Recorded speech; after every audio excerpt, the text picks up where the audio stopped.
Hello बच्चों, this is Dolly Sharma, your own chemistry ma'am, and आज हम कंटिन्यू करने वाले हैं हमारा पी ब्लॉक एलिमेंट्स चैप्टर का लेक्चर नंबर 14, जिसमें हम कवर करने वाले हैं हैलोजन फैमिली को। कल मैंने आपके मोस्ट ऑफ द डाउट्स ले लिए थे और कल मैंने आपको कहा था कि आज की क्लास में कोई डाउट्स नहीं होंगे। बस जो दो डाउट कुछ बच्चों को आए थे वो डाउट मैं क्लियर कर देती हूं, हेबर्स प्रोसेस और कॉन्टैक्ट प्रोसेस में। कुछ बच्चों ने कहा कि मैम हेबर्स प्रोसेस में टेम्परेचर 700 केल्विन रिक्वायर्ड नहीं होना चाहिए क्योंकि भाई वो तो एंडोथर्मिक रिएक्शन है।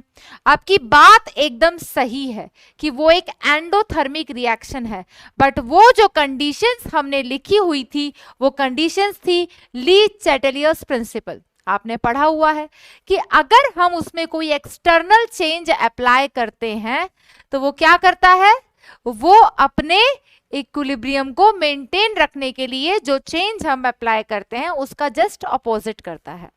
तो बेटा नोट्स में कोई मिस्टेक नहीं है, हेबर्स प्रोसेस में नोट्स में कोई मिस्टेक नहीं है, कॉन्टैक्ट प्रोसेस में टेम्परेचर वहां पर भी एकदम सही है 720 केल्विन कॉन्टैक्ट प्रोसेस में, और टेम्परेचर हेबर्स प्रोसेस में भी एकदम करेक्ट है, that is 700 kelvin. Clear? Initially जब अमोनिया का फॉर्मेशन हुआ तब तो हीट एब्जॉर्ब हुआ, क्लियर, तो वो हीट का वो टेम्परेचर हमको दे रखा है। क्लियर बच्चों?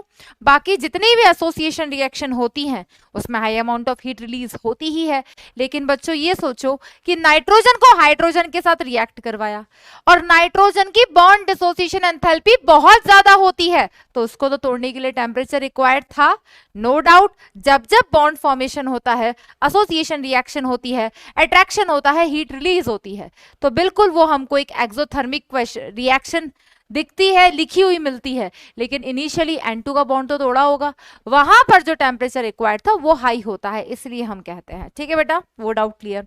कॉन्टैक्ट प्रोसेस एकदम करेक्ट दे रखा है बेटा, 720 केल्विन टेम्परेचर। कुछ बच्चों ने कहा मैम हमने H2SO4 को कैसे ऑब्टेन किया? बेटा पहले ओलियम ही बनता है, क्योंकि ओलियम से जब हम H2SO4 को ऑब्टेन करते हैं तो वो ज्यादा अच्छी अमाउंट में बनता है। कंटिन्यू करते हैं बेटा आज की क्लास। जल्दी से क्विक रिकैप, ग्रुप 13-14 जिसमें हमने boron family, carbon family discuss किया था, ऑलरेडी डिस्कस हो चुका है। नेक्स्ट नाइट्रोजन फैमिली हमने कंप्लीट किया, जिसमें इंपॉर्टेंट ज्यादा पॉइंट्स आए थे हमारे पास, कुछ कंपाउंड्स आए थे, ऑक्सो एसिड्स आए थे, उन सबको हमने कवर किया। उसके बाद हमने स्टार्ट किया था किसे बेटा? Next, that is oxygen family. Oxygen family में काफी सारे पॉइंट्स हमने डिस्कस किए सभी फैमिलीज के, लाइक इलेक्ट्रॉन गेन एंथैल्पी। फिर हमने स्टार्टअप किया था हैलोजन फैमिली। लास्ट क्लास में हमने हैलोजन फैमिली के बेसिक सारे पॉइंट्स कवर कर लिए थे, electronic configuration, electron gain enthalpy, electronegativity, atomic radius, ionisation enthalpy, oxidation state, types of oxide जो एक एक हैलोजन बनाता है। हमने फ्लोरीन के दो ऑक्साइड्स डिस्कस किए थे, O2F2 and OF2। OF2 thermal stable होता है रूम टेम्परेचर पे। हमने क्लोरीन के भी बहुत सारे ऑक्साइड्स डिस्कस किए थे, ब्रोमीन के भी और आयोडीन के भी, और उन ऑक्साइड्स की कुछ बेसिक प्रॉपर्टीज लिखी थी। तो जब हम स्टेबिलिटी ऑफ ऑक्साइड्स डिस्कस कर रहे थे इंडिविजुअली क्लोरीन के, तो एक बच्चे ने डाउट में पूछा था कि मैम यहां पर हम किस बेसिस पर स्टेबिलिटी को डिफाइन करते हैं? बेटा स्टेबिलिटी को हम डिफाइन कर रहे हैं on the basis of their SRP, जिसका नेगेटिव SRP जितना ज्यादा होता है वो उतना ज्यादा रिएक्टिव होता है, जो रिएक्टिव ज्यादा होगा उसकी स्टेबिलिटी कंपैरेटिवली कम होगी। क्लियर बेटा? तो वो पॉइंट्स आपको डाउट थे वो बता दिया। एक बच्चे का डाउट था मैम Cl2 जो है वो एग्जिस्ट क्यों नहीं कर पाता, Ac2Cl2? क्योंकि वो डिस्प्रपोर्शनेशन रिएक्शन देता है, वो डिस्प्रपोर्शनेट हो जाता है, इसलिए वो एग्जिस्ट नहीं करता। कंटिन्यू करते हैं बेटा आज की क्लास, और आज की क्लास के जो हमारे टॉपिक्स हैं वो हैं वही ग्रुप 17 हैलोजन फैमिली हम कवर कर रहे थे, उसी को कवर करेंगे। Chemical properties of halogens, chemical properties of halogens हम कवर करेंगे। हमने लास्ट क्लास में रिएक्टिविटी विद ऑक्सीजन पढ़ लिया, तो हमारे पास वहां से ऑक्साइड्स का फॉर्मेशन हुआ था। आज हम देखते हैं रिस्पेक्टिव और किस किस का हम फॉर्मेशन करेंगे। ऑक्सी एसिड्स ऑफ हैलोजन, हमारे पास कौन से ऑक्सी एसिड्स हैं? तो ये हमने आपको बता दिया था, ऑक्सो एसिड्स ऑफ हैलोजन क्या होते हैं, जहां पर डबल बॉन्ड O और साथ में एक OH ग्रुप बॉन्डेड होता है। नेक्स्ट हम डिस्कस करेंगे बेटा इंटर हैलोजन कंपाउंड्स के बारे में। हैलोजन के साथ मिलकर जो कंपाउंड बनाते हैं उन्हें हम बोलते हैं इंटर हैलोजन कंपाउंड। एक और है स्यूडो हैलोजन। नाम स्यूडो हैलोजन है लेकिन उसमें हैलोजन का कोई रोल नहीं होता, हम पढ़ेंगे उन्हें भी। ठीक है बेटा, स्टार्ट करते हैं। सबसे पहले order of stability of oxides. हमारे पास क्लोरीन के भी ऑक्साइड्स थे, आयोडीन के भी ऑक्साइड्स थे, ब्रोमीन के भी ऑक्साइड्स थे। फ्लोरीन के ऑक्साइड्स के लिए तो हमने पहले ही बोल दिया कि उनकी स्टेबिलिटी बहुत ही कम होती है, एक OF2 स्टेबल होता है थोड़ा सा। ठीक है, यहां पर बेटा अगर पूछा जाए कि इन हैलोजेंस में से भी सबसे ज्यादा स्टेबिलिटी किसकी होती है बेटा, तो आयोडीन के ऑक्साइड्स की स्टेबिलिटी सबसे ज्यादा होती है, and then chlorine and then bromine, ये इनका स्टेबिलिटी ऑर्डर होता है। और ये जो स्टेबिलिटी ऑर्डर डिफाइन किया गया है बेटा, that is kinetically and thermodynamically factors पे। और ये जो पूरा एक्सप्लेनेशन दिया गया है, इस टॉपिक को, प्रिंसिपल को नाम दिया गया है मिडल रो एनालॉमी। क्या मैम ये काम का है? बिल्कुल भी नहीं, ये काम का नहीं है। लेकिन अगर आप पूछते हो, जैसे माइंड में तो आता है ना कि मैम किसकी स्टेबिलिटी ज्यादा, किसकी स्टेबिलिटी कम, इसकी स्टेबिलिटी ज्यादा क्यों, इसकी रिएक्टिविटी ज्यादा क्यों, तो बेटा ये सब इनके थर्मोडायनेमिकली फैक्टर्स, यानी कि ये थर्मोडायनेमिकली कैसे एग्जिस्ट करते हैं रूम टेम्परेचर पे हीट करने पर, साथ के साथ काइनेटिकली डिफाइन हम करते हैं इनकी रिएक्टिविटी के बेसिस पर। तो दोनों फैक्टर्स को कंसीडर करते हुए जो सबसे स्टेबल ऑक्साइड्स होते हैं वो किसके होते हैं बेटा, that is of iodine and then chlorine and then bromine. Clear बच्चों? नेक्स्ट हम बात करते हैं क्लोरीन की प्रिपरेशन। क्लोरीन बेटा Cl2, हमारे पास क्या है हैलोजन फैमिली में, फ्लोरीन, क्लोरीन, ब्रोमीन, आयोडीन। अगर मैं बात करूं बेटा फ्लोरीन की, तो फ्लोरीन के तो कंपाउंड्स ही हम बहुत कम पढ़ते हैं, और हमने ऑर्गेनिक में भी जितनी भी रिएक्शंस पढ़ी हुई हैं इन जनरल हमने क्लोरीन और ब्रोमीन की ही पढ़ी हुई है। जब हम एल्काइल हैलाइड्स का भी प्रिपरेशन करते हैं तो भी हम क्लोरीन और ब्रोमीन का यूज करते हैं, राइट। तो इस क्लोरीन की प्रिपरेशन हम डिस्कस करने जा रहे हैं। जब प्रिपरेशन हम डिस्कस करेंगे तो इनमें से कुछ रिएक्शन आपने मोल कंसेप्ट चैप्टर के न्यूमेरिकल्स में पक्का देखी होगी, लेकिन उस टाइम पे हमें नहीं पता था कि प्रोडक्ट क्या बनेगा। क्लियर? तो वही वो रिएक्शंस है बेटा। अब रिएक्शंस कहां से उठी? पी ब्लॉक से। कभी भी सीधी सीधी रिएक्शन नहीं पूछता बेटा, घुमा फिरा के पूछता है। ठीक है, तो अब सबसे पहले हम डिस्कस करने जा रहे हैं बेटा क्या, that is chlorine. Chlorine exist कैसे करता है बेटा? क्लोरीन जो है वो हमारा एग्जिस्ट करता है Cl2 फॉर्म में। कैसे बेटा? Cl2 फॉर्म में। क्लियर? अब ये जो क्लोरीन है इसकी बॉन्ड डिसोसिएशन एंथैल्पी सब कुछ हम डिस्कस कर चुके हैं, सबसे ज्यादा होती है। क्लियर? अपने रिस्पेक्टिव मेंबर्स में। सबसे पहले प्रिपरेशन डिस्कस हम करने जा रहे हैं। अब क्लोरीन की प्रिपरेशन हम कर रहे हैं बेटा, याद करो एक रिएक्शन आपने पढ़ी हुई की मोल कंसेप्ट में, न्यूमेरिकल्स अगर आपने सॉल्व किए हो प्रीवियस ईयर क्वेश्चन, तो उसमें एक क्वेश्चन था कि पायरोलुसाइड की रिएक्शन HCl के साथ कराते हैं तो उसमें कुछ लीटर आपको दे रखा था, 4.48 लीटर क्लोरीन गैस का फॉर्मेशन होता है, और आपसे क्वेश्चन में पूछा है परसेंट प्योरिटी ऑफ सैंपल। अब इस केस में आप परसेंट प्योरिटी इंप्योरिटी तो बाद में कैलकुलेट करोगे, सबसे पहले आपको पता होना चाहिए कि रिएक्शन क्या होगी, और पहला स्टेप उन न्यूमेरिकल्स को करने का यही होता था, that right the balanced chemical reaction. अब बैलेंस्ड केमिकल रिएक्शन लिखोगे, उसके बाद आप प्रोडक्ट बनाओगे, रिएक्शन को बैलेंस करोगे, और उसके बाद परसेंट प्योरिटी परसेंट इम्प्योरिटी निकाल पाओगे। इस पे बेस्ड एक न्यूमेरिकल मैं कराऊंगी, आपको ये समझ आना चाहिए बेटा कि इनऑर्गेनिक रिएक्शन का यूज कैसे होता है। अब देखो बेटा, यहां पर पायरोलुसाइड प्रेजेंट है। मैम पायरोलुसाइड किसे बोलते हैं? मेटलर्जी में पढ़ा था बेटा, मैग्नीज की ओरे ऑक्साइड MnO2। अब ये जो MnO2 है जब HCl के साथ रिएक्ट करता है तो किसका फॉर्मेशन करता है बेटा? MnCl2 का, क्लोरीन का और वाटर का फॉर्मेशन करता है। तो यहां से क्लोरीन गैस का फॉर्मेशन हुआ, तो यहां पर हमने करी प्रिपरेशन ऑफ क्लोरीन, और ये रिएक्शन पूछी गई है बेटा किसकी फॉर्म में? मोल कंसेप्ट चैप्टर में। ठीक है, नेक्स्ट देखो बेटा, जब इसकी रिएक्शन हम किसके साथ कराते हैं? NaCl के साथ। तो NaCl is a salt of strong acid and strong base and weak, strong acid and strong base. और यहाँ पर H2SO4 भी प्रेजेंट है।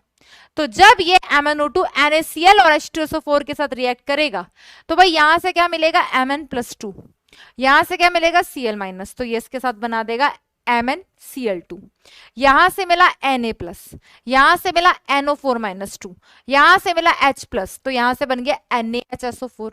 नेक्स्ट बेटा H+ OH- के साथ मिलकर H2O, और यहां पर क्लोरीन जो मिला उससे यहां पर भी किसका फॉर्मेशन हो गया बेटा Cl2 गैस का। तो that is the second preparation. ये वाली जो प्रिपरेशन मैंने फर्स्ट लिखवाई है बेटा दैट इज इंपॉर्टेंट क्योंकि इसे अक्सर पूछा गया है। नेक्स्ट बेटा इसके रिएक्शन अगर हम KMnO4 के साथ कराएं, अब KMnO4 क्या है अजी, KMnO4 क्या है बच्चों, KMnO4 is a strong oxidising agent. क्या है बेटा, ये एक स्ट्रॉन्ग ऑक्सीडाइजिंग एजेंट। क्या करता है बेटा, साथ वाले को तो ऑक्सीडाइज करता है, क्या बेटा, साथ वाले को तो ऑक्सीडाइज करता है और खुद रिड्यूस होता है। तो +7 से किस में चला गया बेटा, +2 में चला गया। यहां पे Cl- -1 से किस में चला गया 0, तो इसका क्या हो गया ऑक्सीडेशन। तो यहां पर KMnO4 भी यूज कर सकते हो, K2Cr2O7 भी यूज कर सकते हो, और यहां से भी हम प्रिपेयर कर सकते हैं किसे बेटा, क्लोरीन गैस को। नेक्स्ट बेटा manufacture electrolysis of brine. Brine किसे कहते हैं बेटा, ब्राइन हम कहते हैं एक्वस NaCl को, और ये प्रिपरेशन भी हमने इसकी पढ़ी हुई है। कहां पढ़ी हुई है बेटा बताओ जल्दी। तो जब हम ब्राइन सॉल्यूशन का इलेक्ट्रोलाइसिस कराते हैं तो क्या होता है बेटा, जब NaCl में हमने करंट पास आउट किया, जब NaCl में करंट पास आउट किया तो फॉर्मेशन हुआ Na+ और Cl- का, और एक्वस सॉल्यूशन है तो वाटर भी प्रेजेंट है, तो वाटर में भी जब हमने करंट पास आउट किया तो फॉर्मेशन हुआ H+ और OH- का। अब क्या होता है बेटा, हमारे पास सॉल्यूशन प्रेजेंट होता है इलेक्ट्रोलाइटिक सॉल्यूशन। ये इलेक्ट्रोलाइटिक सॉल्यूशन है जिसके अंदर क्या प्रेजेंट है, एक्वस NaCl, और कैथोड रॉड है हमारे पास, राइट, हमारे पास एनोड रॉड है। तो ये जो कैथोड है ये जो एनोड है, क्या होगा बेटा, on passing electric current the deposition of oppositely charged ions towards oppositely charged electrodes is known as electrolysis. अब इस केस में क्या होता है बेटा, यहां पर Na+ भी कैटायन है और H+ भी कैटायन है। अगर Na+ H+ दोनों कैटायन है तो इस केस में क्या होगा, इस केस में जिसका डिस्चार्ज पोटेंशियल कम होगा, याद करो इलेक्ट्रोकेमिस्ट्री चैप्टर में इलेक्ट्रोलाइसिस पढ़ा था, प्रोडक्ट ऑफ इलेक्ट्रोलाइसिस। तो प्रेफरेंशियल डिस्चार्ज थ्योरी क्या कहती है, जिसका डिस्चार्ज पोटेंशियल कम होगा। तो हमें अगर डिस्चार्ज पोटेंशियल चेक करना है तो हम क्या देखते हैं, इलेक्ट्रोकेमिकल सीरीज, जिसका नेगेटिव SRP ज्यादा होता है उसका डिस्चार्ज पोटेंशियल ज्यादा होता है, जिसका नेगेटिव SRP कम होता है उसका डिस्चार्ज पोटेंशियल कम होता है। तो आपने पूरी इलेक्ट्रोकेमिकल सीरीज रट रखी है तो आपको पता है Na+ और H+ में से किसका नेगेटिव SRP ज्यादा होता है, Na+। तो जिसका डिस्चार्ज पोटेंशियल कम होगा वो कैटायन जाकर डिपॉजिट हो जाएगा कैथोड के पास। Cathode is the place where reduction takes place. Reduction मतलब गेन ऑफ इलेक्ट्रॉन, और ये इलेक्ट्रॉन गेन करके कैथोड पे किसका फॉर्मेशन हो जाता है, हाइड्रोजन गैस का। अब शायद अगर आपको याद आ जाए तो ये चीज मैंने आपको पढ़ाई है कहां पर बेटा, हाइड्रोजन चैप्टर में भी रिकॉल कराया था जब हाइड्रोजन की प्रिपरेशन डिस्कस कर रहे थे। सेम उसी तरीके से हमारे पास क्या प्रेजेंट है, 2 एनायन प्रेजेंट है, तो that anion goes to the respective electrode जिसका डिस्चार्ज पोटेंशियल कम होता है। अब ये भी हमें याद होना चाहिए, तो इसका ऑर्डर क्या था बेटा, phosphate, then sulphate, then nitrate, then OH- and then फिर कल बाहर आई। अब इस केस में डिस्चार्ज पोटेंशियल कम जो होता है Cl- और OH- में से, यहां पे डिस्चार्ज पोटेंशियल कम Cl- का होता है, यहां पे कम H+ का था, पानी में बच गया NaOH, रिजल्टिंग सॉल्यूशन बेसिक। तो Cl- है, Cl- जाएगा एनोड के पास क्योंकि नेगेटिवली चार्ज पॉजिटिवली चार्ज के पास जाएगा। एनोड के पास गया बेटा Cl-, and anode is the place where oxidation takes place. Oxidation बोले तो लॉस ऑफ इलेक्ट्रॉन, और यहां पे इलेक्ट्रॉन का लॉस करके ये Cl- क्या बना देगा, क्लोरीन गैस। देखो बेटा और रिकॉल करो क्या हमने ये पढ़ा था। ये हमारे पास प्रिपरेशन हो गई इलेक्ट्रोलाइसिस की। तो ये देखो बेटा रिएक्शंस ना रिपीट होती हैं, लेकिन हमें कैसा रिकॉल होगा, हमें रिकॉल होगा जब हम इसको रिवाइज करेंगे। यस बेटा देखो जल्दी से, क्लियर। तो ये हमारे पास प्रिपरेशन थी। नेक्स्ट एक नेम्ड प्रोसेस है बेटा, एक हमारे पास नेम्ड प्रोसेस है, और उस प्रोसेस का नाम क्या है, दैट इज डेकन्स प्रोसेस। क्या नाम है बेटा, ये भी मैन्युफैक्चरिंग प्रोसेस है, डेकन्स प्रोसेस। इस केस में हम क्या करते हैं, ये प्रोसेस का नाम इंपॉर्टेंट है बेटा, ये भी क्लोरीन की प्रिपरेशन के लिए है। इस केस में क्या होता है बेटा, HCl की रिएक्शन अगर हम कराएं O2 के साथ in the presence of CuCl2 and 723 kelvin temperature, तो यहां से भी क्या बन जाएगा, यहां से भी फॉर्मेशन हो जाएगा वाटर का और Cl2 गैस का। रिएक्शन चाहो तो बैलेंस कर लेना बच्चों, ठीक है बेटा। तो ये हमारे पास क्या प्रिपरेशन हुई, ये हमारे पास हो गई that is Deacon's process. Clear बच्चों, 2Cl तो 2Cl, 4Cl 4Cl, 4 hydrogen 4 hydrogen, 2 oxygen 2 oxygen. Clear बेटा, इसे हम डेकन्स प्रोसेस बोलते हैं। तो this process is also use for the preparation of chlorine. तो ये आ भी जाता है, इंपॉर्टेंट है, सीधा सीधा आता है। कैसे, अब मैं आपको क्वेश्चन दे दूं, हम एक क्विक रिवीजन कर लेते हैं यहाँ पे। चलो छोटा सा, हमने जितनी भी प्रोसेस पढ़ी है, क्वेश्चन इस तरीके से आता है, क्विक रिवीजन। कुछ बच्चे बोलते हैं ना मैम शॉर्ट नोट्स कैसे बनाए, देखो ऐसे स्ट्राइक करना चाहिए कि कौन सी प्रोसेस किसके लिए है। फॉर एग्जाम्पल हमने हेबर्स प्रोसेस पढ़ा था, बिल्कुल बेटा हेबर्स प्रोसेस जो था, हेबर्स प्रोसेस किसकी प्रिपरेशन के लिए था बेटा, that is used for the preparation of ammonia, ये इसकी नेम्ड प्रोसेस थी। नेक्स्ट हमने डिस्कस किया था बेटा ओस्टवाल्ड प्रोसेस, याद अगर हो तो। ओस्टवाल्ड प्रोसेस किसकी प्रिपरेशन के लिए यूज हुआ था बेटा, नाइट्रिक एसिड, याद आ रहा है, जहां पे पहले NO गैस फिर NO2 गैस का फॉर्मेशन हुआ था in the presence of V2O5 catalyst. Next बेटा कॉन्टैक्ट प्रोसेस हमने डिस्कस किया था। कॉन्टैक्ट प्रोसेस किसकी प्रिपरेशन के लिए था बेटा, H2SO4। Last but not the least that is Deacon's process. तो डेकन्स प्रोसेस किसकी प्रिपरेशन के लिए बेटा, क्लोरीन गैस। तो ऐसे बनते हैं बेटा शॉर्ट नोट्स, तभी तो स्ट्राइक करेगा। अब देखो मिक्स मैच करके अगर हम पढ़े तो ये हमने कहां पढ़ा था, ये हमने पढ़ा था group 15 that is nitrogen family में। ये हमने कहां पढ़ा था बेटा, ये भी हमने पढ़ा था group 15 that is nitrogen family. ये हमने कहां पढ़ा बेटा, group 16 that is oxygen family. ये हमने कहां पढ़ा बेटा, that is group 17 that is halogen family. तो ये हमारे पास कुछ प्रिपरेशन है।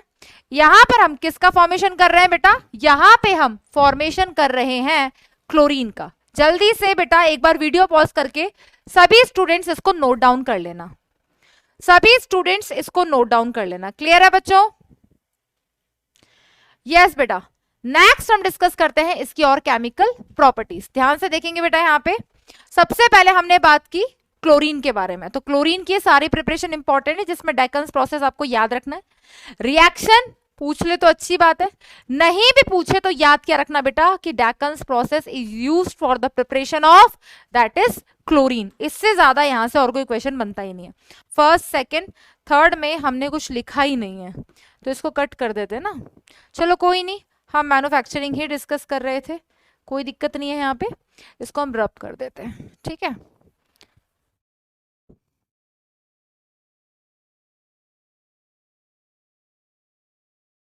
तो ये हो गई बेटा क्लोरीन की प्रिपरेशन। याद रखना इसका हमने ऑक्सीडाइजिंग एजेंट यूज करके भी कराया, ब्राइन सॉल्यूशन की हेल्प से भी हम इसको बना सकते हैं, और ये इसका एक और प्रोसेस है, इसका नाम है डेकन्स प्रोसेस।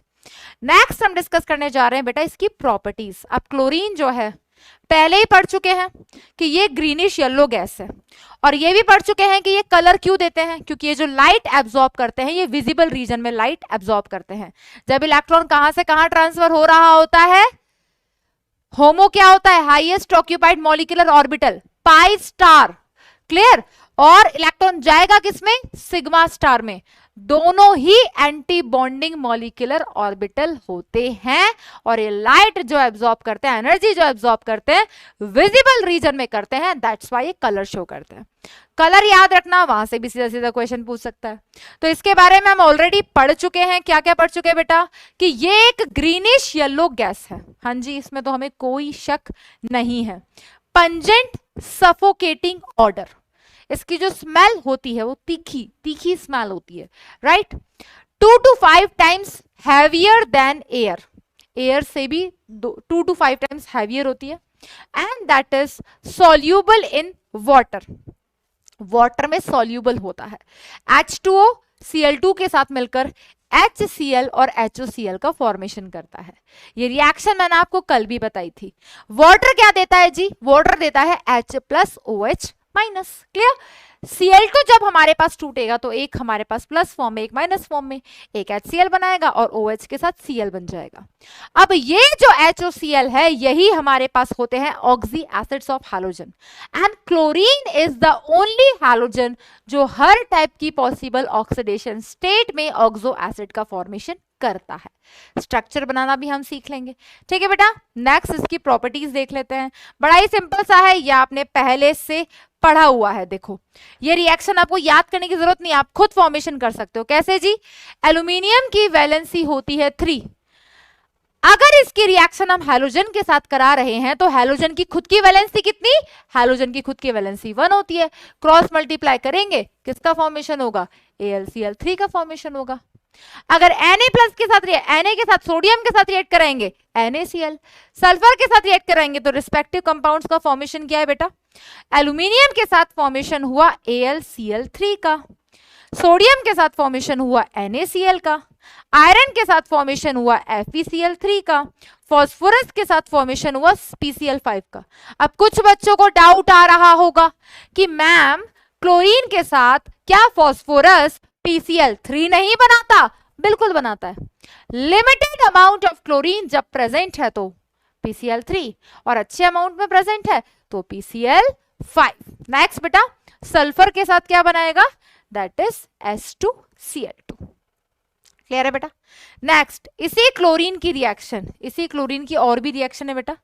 क्या ये कुछ नई रिएक्शंस है? नहीं बेटा, जितनी भी रिएक्शंस है फ्लो चार्ट की फॉर्म में इसलिए दिया है बेटा ताकि आपको ये ना लगे कुछ ज्यादा, ये थोड़ा सा क्लियर सा नहीं लग रहा ना, इसको क्लियर कर देते हैं।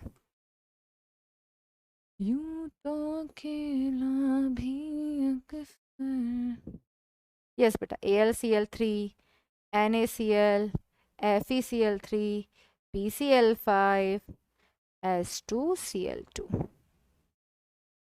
क्लियर बेटा? नेक्स्ट देखो बेटा क्लोरीन की और रिएक्शन, ये सब आपने ऑलरेडी पढ़ी भी हुई है। देखेंगे क्लोरीन किसकी तरह बिहेव करता है? क्लोरीन बिहेव करता है एक ऑक्सीडाइजिंग एजेंट की तरह भी बिहेव करता है।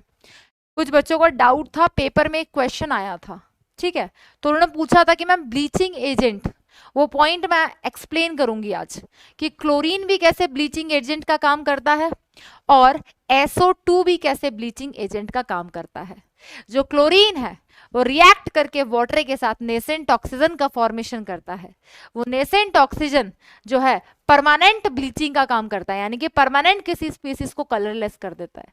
वहीं पे जो SO2 है, वहां पे जब हम उसको रिएक्ट कराते हैं तो वहां से नेसेंट हाइड्रोजन का फॉर्मेशन होता है जो कि टेम्पररी ब्लीचिंग का काम करता है। मैम ये टेम्पररी ब्लीचिंग क्या होता है? आपने देखा होगा, गर्ल्स को ज्यादा पता होगा बट हो सकता है अभी यूज ना किया हो, करना भी मत, केमिकल्स प्रेजेंट होते हैं। ब्लीचिंग के लिए, ब्लीचिंग आप कभी पार्लर गए होंगे तो ब्लीच करने के लिए ब्लीचिंग पाउडर आता है, ठीक है, सारे ब्लीचिंग पाउडर सेम नहीं होते हैं। तो वो ब्लीचिंग पाउडर, वो ब्लीच जो यूज करते हैं वो एग्जैक्टली करता क्या है? क्या वो ब्लीचिंग पाउडर हमको गोरा बना देता है? नहीं, ऐसा नहीं होता। वो ब्लीचिंग पाउडर कलरलेस कर देता है और हमें वो क्या दिखाई देता है कि वहां पर क्या हो गया, वहां पर क्या हो गया? रंग गोरा हो गया। ऐसा बिल्कुल भी नहीं होता। ब्लीचिंग से स्किन पे अफेक्ट पड़ता है, स्किन भी तो जलती ही जलती है, साथ के साथ स्किन पे जो हेयर्स होते हैं वो हेयर्स व्हाइट कलर के हो जाते हैं। तो अगर स्किन के, हमारे फेस के हेयर्स व्हाइट कलर के हो जाए तो हम अलग ही गोरे गोरे दिखाई देंगे, ठीक है, तो वो ब्लीचिंग होती है। तो क्या किया? कलर्ड सब्सटेंस को कलरलेस कर दिया, दैट इज ब्लीचिंग। उसी को ब्लीचिंग कहते हैं। तो उसी ब्लीचिंग पाउडर का फॉर्मूला जो हमने पहले पढ़ा था किसमें, एस ब्लॉक एलिमेंट में, उसको हम यहां भी पढ़ेंगे, ठीक है। लेकिन कैसे ये ब्लीचिंग का काम करता है, इसको मैं जो एडिशनल की पॉइंट्स हैं उनमें अलग से लिखवाऊंगी, क्योंकि कंबाइंड की पॉइंट्स होंगे वो पी ब्लॉक एलिमेंट्स के, ठीक है। वैसे मैक्सिमम की पॉइंट्स तुम लोग क्योंकि क्वेश्चन प्रैक्टिस कर रहे हो तो तुम लोगों ने मुझसे पूछ लिए हैं, तो वो इंक्लूड हो गए हैं, ठीक है बेटा।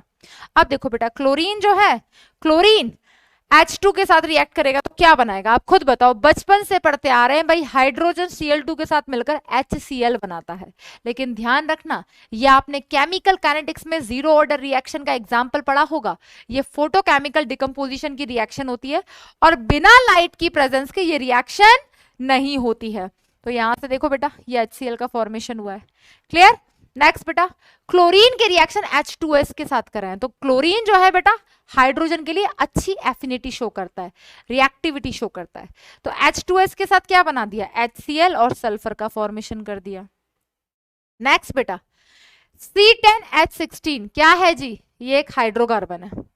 क्लोरीन इसके साथ रिएक्ट करेगा तो किसका फॉर्मेशन करेगा बेटा, एक तो उसने क्या रिमूव कर दी बेटा, HCl गैस निकाल दी वहां से। अब इस तरीके से हमारे पास ये क्लोरीन रिएक्ट करता है।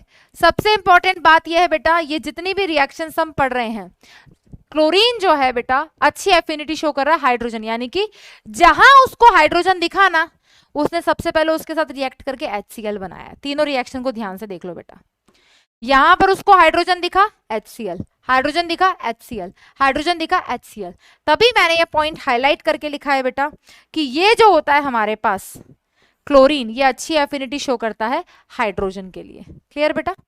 नेक्स्ट देखो बेटा, पोटेशियम आयोडाइड, स्टार्च जिसे बोलते हैं, तो इसकी रिएक्शन क्लोरीन के साथ कराई, आयोडीन का फॉर्मेशन हुआ, क्लियर। NO के साथ करवाई, NOCl, क्या बोलते हैं, टिल्डेंस रिएजेंट, नाम आपने इसका सुना होगा, क्या बोलते हैं बेटा, टिल्डेंस रिएजेंट। CO के साथ रिएक्शन कराई, COCl2, फॉस्जीन का फॉर्मेशन हुआ, पॉइजनस होता है हाईली।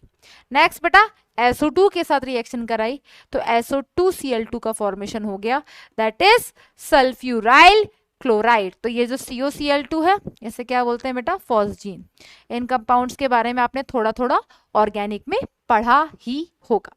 तो ये रिएक्शंस देख लो बेटा एक बार, और ये आपको लर्न भी करनी है, क्योंकि सीधी सीधी सी प्रॉपर्टीज है बेटा। ये फॉर्मेशन होता है क्लोरीन किसके साथ कैसे रिएक्ट करता है, क्लियर। नेक्स्ट हम बात करते हैं इन्हीं की रिएक्शंस की, और हमारे पास किस किस के साथ हम इसकी रिएक्शन करा रहे हैं। तो देखो बेटा ध्यान से, केमिकल प्रॉपर्टीज ऑफ क्लोरीन, और ये जितनी भी प्रॉपर्टीज है बेटा, these all are important properties. अब ये फ्लो चार्ट एकदम से मैं समझाऊं ना तो ऐसा लगेगा मैम आपने तो रिएक्शंस रटने के लिए दे दी, बट हर रिएक्शन का अपना एक सिग्निफिकेंस है और हर रिएक्शन में हम कुछ ना कुछ सीखेंगे। देखना ध्यान से बेटा, सबसे पहली रिएक्शन जो आपके सामने लिखी हुई है उस पर ध्यान देना। एक मैंने लिखा, ये दोनों तो सिंपल सिंपल सी है, पहले भी पढ़ चुके हैं, सिंपल है भाई। जब क्लोरीन की रिएक्शन अमोनिया के साथ कराई, क्लोरीन की रिएक्शन अमोनिया के साथ कराई और अमोनिया एक्सेस में है, अमोनिया एक्सेस में है, तब तो वहां से क्या बनेगा, N2 गैस निकल जाएगी। क्या होगा बेटा, N2 गैस निकल जाएगी और साथ में बन जाएगा अमोनियम क्लोराइड। लेकिन अगर वही अमोनिया Cl2 के साथ रिएक्ट कराया और Cl2 इस बार एक्सेस में है, तो सारी हाइड्रोजन को रिप्लेस कर देगा किससे, क्लोरीन से, और फॉर्मेशन करेगा NCl3 का। इसलिए मैंने ऊपर पहले डाल दिया इंपॉर्टेंट। दो रिएक्शन सिंपल है भाई, यानी कि जब क्लोरीन अमोनिया के साथ रिएक्ट करता है, सिंपल है भाई, जब क्लोरीन अमोनिया के साथ रिएक्ट कर रहा है और अमोनिया एक्सेस में है तो उस केस में नाइट्रोजन गैस, ठीक है। और अगर क्लोरीन एक्सेस में है तो NCl3 और HCl, क्लियर बेटा, दो रिएक्शन एकदम याद है। नेक्स्ट मोस्ट इंपॉर्टेंट रिएक्शन क्या है बेटा, दैट इज, ये रिएक्शन आपने पढ़ी हुई है कहां पर, रिडॉक्स रिएक्शन चैप्टर में, जब आप एग्जाम्पल पढ़ते हो डिस्प्रपोर्शनेशन रिएक्शन का। याद करो बेटा, यही सोडियम हाइड्रोक्साइड जब कोल्ड एंड डाइल्यूट होता है, और यही सोडियम हाइड्रोक्साइड जब हॉट एंड कॉन्सेंट्रेटेड होता है, और रिएक्शन उसी Cl2 के साथ हो रही है, तो दोनों में NaCl तो बनेगा ही बनेगा, NaCl दोनों में बनता है। लेकिन दूसरा प्रोडक्ट अगर कोल्ड एंड डाइल्यूट NaOH है तो वहां से NaClO बनेगा। क्या बेटा, NaClO बनेगा, वाटर दोनों में रिलीज होगा।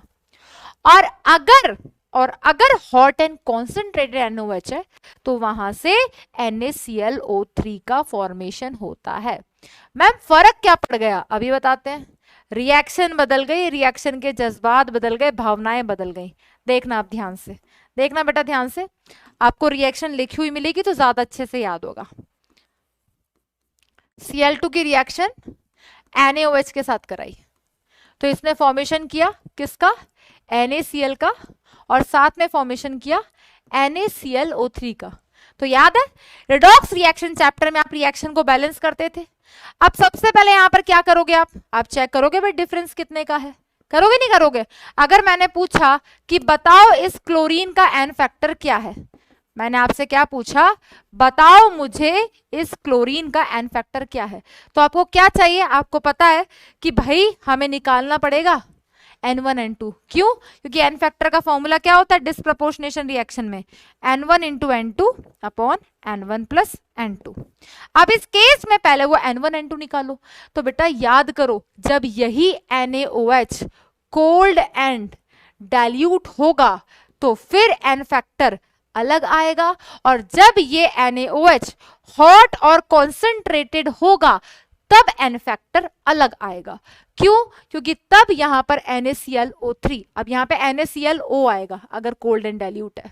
तो देख लो अब ऑक्सीडेशन स्टेट में क्या डिफरेंस आता है, दोनों का मैं आपको एन फैक्टर कैलकुलेट करके बताती हूँ। यहां पर ऑक्सीडेशन स्टेट 0, यहां पे -1, यहां पे 0, और यहां पे कैलकुलेट कर लो भाई -2 +1 ऑक्सीडेशन स्टेट आई। यहां से यहां क्या हो रहा है बेटा, रिडक्शन, और यहां से यहां क्या हो रहा है बेटा, ऑक्सीडेशन। अब इस केस में 0 से -1 कितने का चेंज बेटा, 1 का चेंज, लेकिन 2 क्लोरीन है तो 2। यहां पे 0 से +1 कितने का चेंज बेटा, 1 का, लेकिन 2 क्लोरीन है तो 2। 2:2 1:1 का रेशियो आ गया। तो यहां पे वैल्यू पुट करी तो क्या आ गया बेटा, 2 × 2 अपॉन 2 + 2, तो कितना आ गया बेटा 4/4, दैट इज 1:1। तो इसका एन फैक्टर हमारे पास कितना आ गया, 1।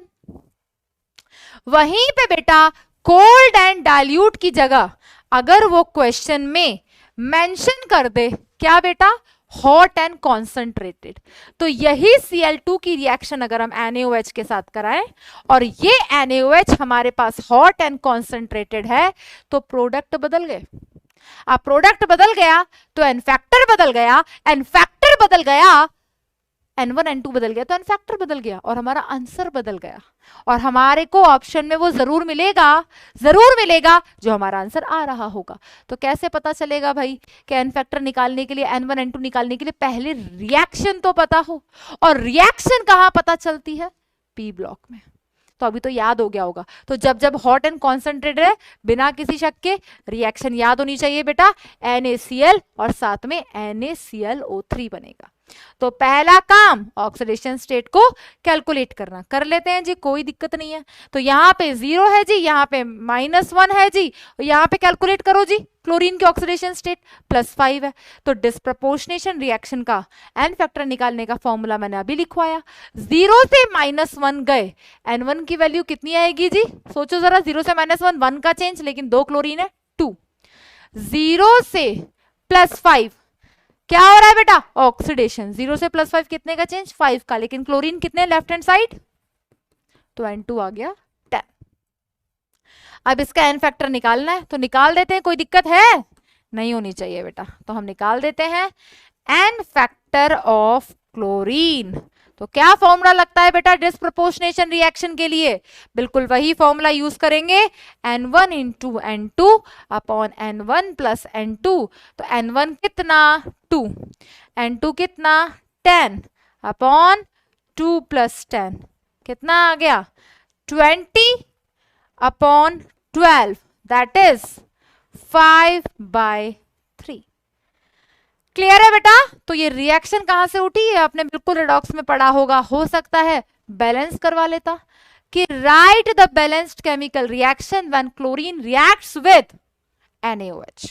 Chlorine reacts with hot and concentrated NaOH तो ये रिएक्शन होगी, और अगर chlorine reacts with cold and dilute NaOH तो ये रिएक्शन होगी। देख लो बेटा एक बार, बस यही तो लिखा हुआ था। इसे सोडियम हाइपोक्लोराइट बोलते हैं और इसे सोडियम क्लोरेट बोलते हैं। जहां पर भी ClO3 माइनस प्रेजेंट होता है उसे हम बोलते हैं क्लोरेट। तो एक बार जल्दी से बेटा इस रिएक्शन को देख लो और कोई भी शक आए तो पूछ सकते हो। क्लियर बेटा? नेक्स्ट हम डिस्कस करने जा रहे हैं लास्ट रिएक्शन कैल्शियम हाइड्रोक्साइड के साथ। ठीक है, तो देखो बेटा हमने ये चारों रिएक्शन डिस्कस कर लिए हैं। कुछ मिसिंग है क्या? यहाँ पे कुछ था क्या? यहाँ पे HCl लिखा हुआ था बस, इसको हटा देते हैं, बेकार लग रहा है यहाँ पे। यस बेटा, अब देखो बेटा ध्यान से, नेक्स्ट रिएक्शन है हमारे पास दैट कैल्शियम हाइड्रोक्साइड के साथ। तो यहां से फॉर्मेशन होता है बेटा CaOCl2 dot CaCl2 dot 2H2O। और यही जो कंपाउंड है इसे हम क्या बोलते हैं? इसी को हम बोलते हैं दैट इज ब्लीचिंग पाउडर। तो जब ये रिएक्ट करता है किसके साथ बेटा? कैल्शियम हाइड्रोक्साइड के साथ, तो ये किसका फॉर्मेशन करता है? ब्लीचिंग पाउडर का। देखो ध्यान से, ब्लीचिंग पाउडर का एक्चुअल फॉर्मूला क्या होता है? CaOCl2, इंपॉर्टेंट है, क्वेश्चन आ जाता है। CaCl2 और किसके साथ रिएक्ट करके बना है? Calcium hydroxide. तो ये तीनों इसमें प्रेजेंट होते हैं, dot 2H2O, that is the actual formula.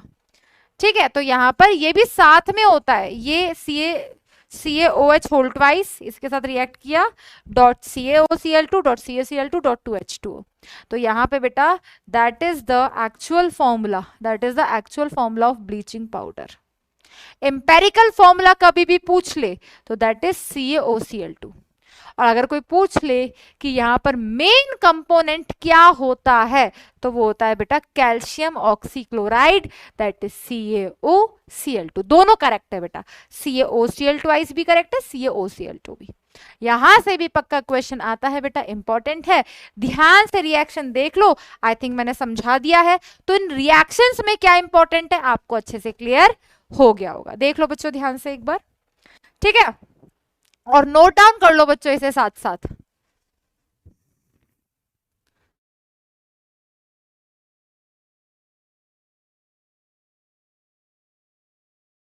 Next discuss करते हैं बच्चों हम, दैट इज क्लोरीन जब ऑक्सीडाइजिंग एजेंट की तरह बिहेव करता है। अब देखो ध्यान से बेटा, ये क्लोरीन जो है इसकी अगर मैं आपसे पूछूं कि ऑक्सीडेशन स्टेट की रेंज क्या है, ऑक्सीडेशन स्टेट की रेंज क्या है, तो ये हमने निकालना सीखा था भाई। किसी की भी मिनिमम ऑक्सीडेशन स्टेट क्या होती है? वैलेंसी को माइनस से मल्टीप्लाई कर दो, तो इसकी वैलेंसी -1 तो -1 से लेकर कहां तक होती है?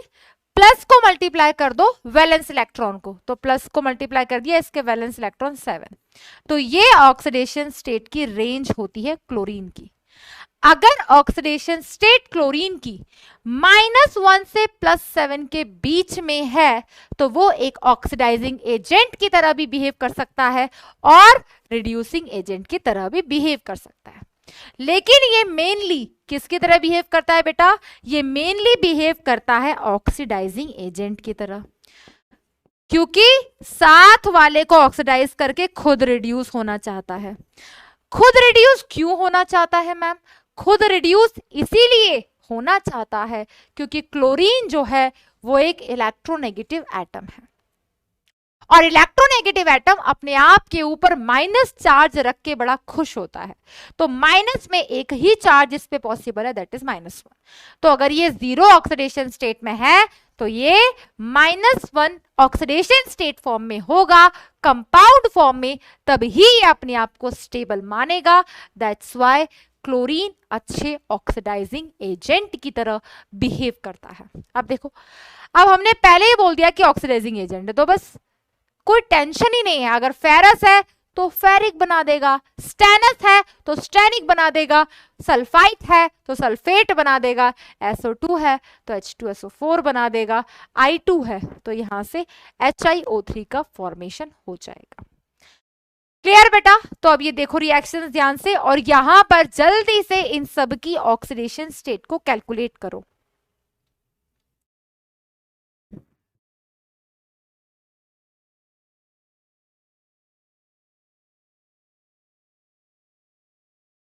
यस बेटा, सबसे पहले देखेंगे पहला वाला केस। पहले वाले केस में आयरन की ऑक्सीडेशन स्टेट है +2। सेकेंड वाले केस में सोडियम रेडॉक्स रिएक्शन चैप्टर में पढ़ चुके होंगे। The oxidation state of group 1 and group 2 elements are always +1 and +2 respectively in compound form. क्योंकि जब कोई भी एलिमेंट अपनी एलिमेंटल स्टेट में होता है तो उसका ऑक्सीडेशन स्टेट 0 होता है, लेकिन अगर कभी भी ग्रुप 1 या ग्रुप 2 के एलिमेंट्स आपको कंपाउंड फॉर्म में मिलेंगे तब उनकी ऑक्सीडेशन स्टेट ग्रुप 1 वालों की हमेशा होगी +1, ग्रुप 2 वालों की हमेशा होगी +2। तो अगर कभी भी सोडियम दिख जाए, एक चीज क्लियर रखना भाई, इसका तो ऑक्सीडेशन नहीं हो सकता। तो फिर किसका ऑक्सीडेशन की बात हो रही है? तो यहाँ पे क्या प्रेजेंट है बेटा? यहाँ पे सल्फाइड प्रेजेंट है, SO3-2। यहाँ पे सल्फर डाइऑक्साइड प्रेजेंट है, तो क्या हुआ बेटा? यहाँ पर SO2 कन्वर्ट हुआ किसमें? SO4-2 में। यहाँ पर क्या हुआ? SO3-2 कन्वर्ट हुआ SO4-2 में। यहाँ पर क्या हुआ? Fe+2 कन्वर्ट हुआ Fe+3 में। यहां पर क्या हुआ? आयोडीन कन्वर्ट हुआ HiO3 में। ये कन्वर्ट होने से हुआ क्या? इनका ऑक्सीडेशन देख लो, +2 से +3 ऑक्सीडेशन हो रहा है। यहां पर सल्फर की ऑक्सीडेशन स्टेट कितनी है? X-6 बराबर -2। तो यहां पर कितनी है? +4। यहां पे कितनी? +6। यहां पर कितनी? +4। यहां पे कितनी? +6। यहां पर कितनी? 0। और यहां पर कितनी? +5। तो इन सभी कंपाउंड्स में क्लोरीन ने क्या किया? जिसका ऑक्सीडेशन पॉसिबल था उसका ऑक्सीडेशन कर दिया। तो ऑक्सीडाइजिंग एजेंट क्या होता है बेटा? That is oxidises others. साथ वाले को तो ऑक्सीडाइज कर देता है एंड गेट रिड्यूस्ड इटसेल्फ। खुद को क्या करता है बेटा? रिड्यूस करता है। तो इसे हम क्या बोलते हैं? इसे हम बोलते हैं दैट इज ऑक्सीडाइजिंग एजेंट। तो क्लोरीन ब्लीचिंग एजेंट का काम करता है, ब्लीचिंग पाउडर का फॉर्मेशन कर रहा है कैल्शियम हाइड्रोक्साइड के साथ। बेस के साथ रिएक्ट करने पर क्लोरेट का फॉर्मेशन कर रहा है, ठीक है, हाइपोक्लोराइट का फॉर्मेशन कर रहा है। अमोनिया एक्सेस में है तो NCl3 का फॉर्मेशन कर रहा है, और जब अमोनिया एक्सेस में है तो फिर फॉर्मेशन कर रहा है नाइट्रोजन गैस का। ठीक है बेटा, नेक्स्ट डिस्कस करते हैं हम ऑक्सो एसिड्स ऑफ हैलोजन। ये ऑलरेडी हम डिस्कस कर चुके हैं क्या, कि जो हैलोजेंस होते हैं या कोई भी होता है उसके ऑक्सो एसिड्स या ऑक्सी एसिड्स क्या होते हैं बेटा, कि उसके साथ एक ऑक्सीजन प्रेजेंट है और OH बॉन्ड प्रेजेंट है। Cl की जगह हैलोजन लिख लेते हैं। क्या बेटा? इसके साथ ऑक्सीजन प्रेजेंट है और OH ग्रुप प्रेजेंट है। ये OH जो होती है, ये हाइड्रोजन जो होती है, ये डायरेक्टली अटैच होती है इलेक्ट्रोनेगेटिव एटम से, तो ये ट्रांसफरेबल हाइड्रोजन होती है। तो बेटा हैलोजेंस में 4 तरीके के ऑक्सो एसिड एग्जिस्ट करते हैं। क्या बेटा? 4 तरीके के, और उन चारों के नाम कुछ इस प्रकार से हैं जो हम अभी आपको डिफाइन कर देते हैं। ठीक है, तो अब ध्यान से देखना बेटा, ताकि नाम भी याद हो जाए और आप हर हैलोजन का खुद बना पाओ। तो मैं एक बार आपको इसमें रिप्रेजेंट करके बता रही हूँ, फिर मैं सबकी स्ट्रक्चर खुद बना के आपको दिखाऊंगी। देखो बेटा, ये हम पढ़ चुके हैं, क्या हम पढ़ चुके हैं कि भाई जो हैलोजेंस होते हैं उनका जनरल इलेक्ट्रॉनिक कॉन्फ़िगरेशन होता है NS2NP5। अगर जनरल इलेक्ट्रॉनिक कॉन्फ़िगरेशन NS2NP5 होता है तो ये NS के 2 इलेक्ट्रॉन और ये NP के 3 ऑर्बिटल, जिसमें इस तरीके से 5 इलेक्ट्रॉन्स प्रेजेंट है। ये इनका ग्राउंड स्टेट इलेक्ट्रॉनिक कॉन्फ़िगरेशन है। तो जब ये ग्राउंड स्टेट में प्रेजेंट था तो तो इसके पास एक अनपेयर्ड इलेक्ट्रॉन था, तो यहां से क्लियर हुआ कि ये +1 ऑक्सीडेशन स्टेट शो कर सकता है। क्लियर? जब हम आगे बढ़े, यानी कि जब हम फर्स्ट एक्साइटेड स्टेट में गए थे, तो इसने अपना एक इलेक्ट्रॉन डी ऑर्बिटल को दे दिया था, और अरेंजमेंट कुछ इस प्रकार से था कि ये NS है, ये NP है, यहां पर ND प्रेजेंट है, तो ये NS के 2 इलेक्ट्रॉन, ये NP के जो हमारे पास इलेक्ट्रॉन थे 2 पेयर्ड, उनमें से एक चला गया डी ऑर्बिटल के अंदर, और इस तरीके का अरेंजमेंट हुआ। और फर्स्ट एक्साइटेड स्टेट के बाद जब एक इलेक्ट्रॉन एक्साइटेड स्टेट में चला गया, तो अनपेयर्ड इलेक्ट्रॉन कितने थे बेटा? 3। तो इसने क्या ऑक्सीडेशन स्टेट शो किया था बेटा? +3 ऑक्सीडेशन स्टेट शो किया था। अभी क्या एक्साइटेड स्टेट की पॉसिबिलिटी है? बिल्कुल है, क्योंकि पेयर्ड इलेक्ट्रॉन प्रेजेंट है और वेकेंट ऑर्बिटल भी प्रेजेंट है। तो सेकेंड एक्साइटेड स्टेट क्या होती है बेटा? जब हम एक और इलेक्ट्रॉन को एक्साइटेड स्टेट में ले जाएं। तो ये हमारा NS का ऑर्बिटल, ये हमारा NP का ऑर्बिटल जिसमें हमारे पास 3 ऑर्बिटल थे, और ये हमारा ND के ये 5 ऑर्बिटल्स। क्या होगा बेटा? इलेक्ट्रॉन जाएगा एक्साइटेड स्टेट में किस तरीके से? देखो, ये इलेक्ट्रॉन इधर गया था, अब ये इलेक्ट्रॉन इधर गया, तो अरेंजमेंट कुछ इस प्रकार से है, देखना ध्यान से। 1 2 3 4 5 6 7। तो हमारे पास अब अनपेयर्ड इलेक्ट्रॉन कितने हैं बेटा? 1 2 3 4 5। तो ये शो कर रहा है +5 ऑक्सीडेशन स्टेट, शो कर सकता है। ठीक है, नेक्स्ट बेटा, क्या एक और एक्साइटेड स्टेट पॉसिबल है? बिल्कुल है, क्योंकि एक और अनपेयर्ड इलेक्ट्रॉन है। तो थर्ड एक्साइटेड स्टेट में क्या हुआ था? जब एनर्जी दी थी तो ये पेयर्ड इलेक्ट्रॉन भी अनपेयर्ड हो गया था। जब ये पेयर्ड इलेक्ट्रॉन भी अनपेयर्ड हो गया था, तो अरेंजमेंट हमारे पास कुछ इस प्रकार से था। ये एक इलेक्ट्रॉन इसमें बचा, इसके अंदर ये 3 इलेक्ट्रॉन थे, ये 2 इलेक्ट्रॉन थे, और ये भी इधर चला गया। तो ये हमने क्या करवाया? इधर हमने इसका भी एक्साइटेशन करा दिया, तो ये हुआ। तो यहाँ पर अब अनपेयर्ड इलेक्ट्रॉन कितने बेटा? देखना ध्यान से। अनपेयर्ड इलेक्ट्रॉन यहाँ पर है 7। तो ये कौन सी पॉसिबल ऑक्सीडेशन स्टेट शो करता है? +7 भी ऑक्सीडेशन स्टेट शो करता है। तो ये मैंने वापस जिक्र क्यों किया? क्योंकि पहले हम डिस्कस कर रहे हैं ऑक्सो एसिड, इसके जस्ट बाद हम डिस्कस करने वाले हैं इंटर हैलोजन कंपाउंड। जब हैलोजन हैलोजन के साथ मिलकर कंपाउंड बनाता है, तो वहां पर भी यही रोल इंपॉर्टेंट हमको क्लियर होना चाहिए कि भाई हैलोजन्स ये वैलेंसी भी शो कर सकते हैं। अब हैलोजन जब रिएक्ट करते हैं किसके साथ बेटा? जब ये हैलोजन रिएक्ट करते हैं किसके साथ? O2 के साथ। जब ये हैलोजन रिएक्ट करते हैं वाटर के साथ, तभी इनका फॉर्मेशन होगा। क्लियर? तो देखो बेटा ध्यान से एग्जैक्टली होता क्या है। तो ये हमारे पास, पहले हम इनको डिस्कस कर लेते हैं। अब इस केस में HOX क्या रिप्रेजेंट कर रहा है? HOX रिप्रेजेंट कर रहा है, अगर क्लोरीन है तो HOCl, फ्लोरीन है तो HOF, ब्रोमीन है तो HOBr।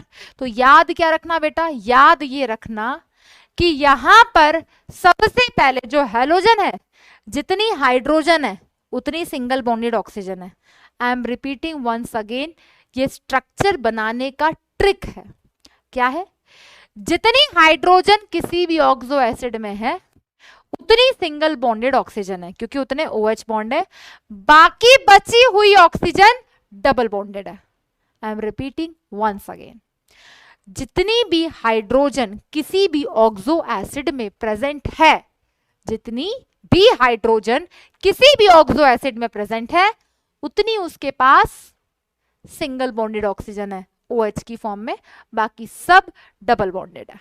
तो देखो ध्यान से बेटा, जब हमारे पास ये भी हेलिक है, ठीक है, ये भी हेलिक है, ये भी हेलिक है, और ये भी हेलिक है। डिफरेंस किस चीज का है? कि यहां पर ये जो ब्रैकेट में लिखा हुआ है ना, ये लिखी हुई है ऑक्सीडेशन स्टेट। तो जब कोई भी ऑक्सो एसिड की ऑक्सीडेशन स्टेट +1 होगी तो वो हाइपोहेलस एसिड कहलाएगा। क्या कहलाएगा बेटा? Hypohalous acid. अगर क्लोरीन है तो हाइपोक्लोरस, ब्रोमीन है तो हाइपोब्रोमस। अगर ऑक्सीडेशन स्टेट +3 है, अगर ऑक्सीडेशन स्टेट +3 है तो वो कहलाएगा हेलस एसिड। अगर ऑक्सीडेशन स्टेट +5 है तो कहलाएगा हेलिक एसिड, और अगर +7 है तो कहलाएगा पर हेलिक एसिड। ये नाम भी हमको याद होने चाहिए। स्ट्रक्चर तो मैं आपको खुद अभी ड्रॉ करके बता दूंगी। पहले आप ये देखो कि पहले मैंने आपको समझाया कि हैलोजन जब कंबाइन हो रहे हैं तो क्या पॉसिबल ऑक्सीडेशन स्टेट शो कर रहे हैं जब वो ऑक्सो एसिड का फॉर्मेशन कर रहे हैं। +1 +3 +5 +7, जब वो +1 ऑक्सीडेशन स्टेट शो कर रहा था तो हमने उसे क्या बोला है, हमने उसे बोला है हाइपोहेलस एसिड। हाइपोहेलस। जब वो शो कर रहा है +3 तो हमने उसे कहा है हेलस। जब शो कर रहा है +5 तो हमने कहा है हेलिक, और जब शो कर रहा है +7 तो हमने कहा है परहेलिक। देख लो एक बार ध्यान से, क्या कहा है, हेलिक, और फिर हमने उसे कहा है परहेलिक। तो अगर क्लोरीन है तो क्लोरस, अगर क्लोरीन है तो पर hypochlorous, chlorous, chloric, perchloric. Clear? इस तरीके से हम स्ट्रक्चर बनाएंगे।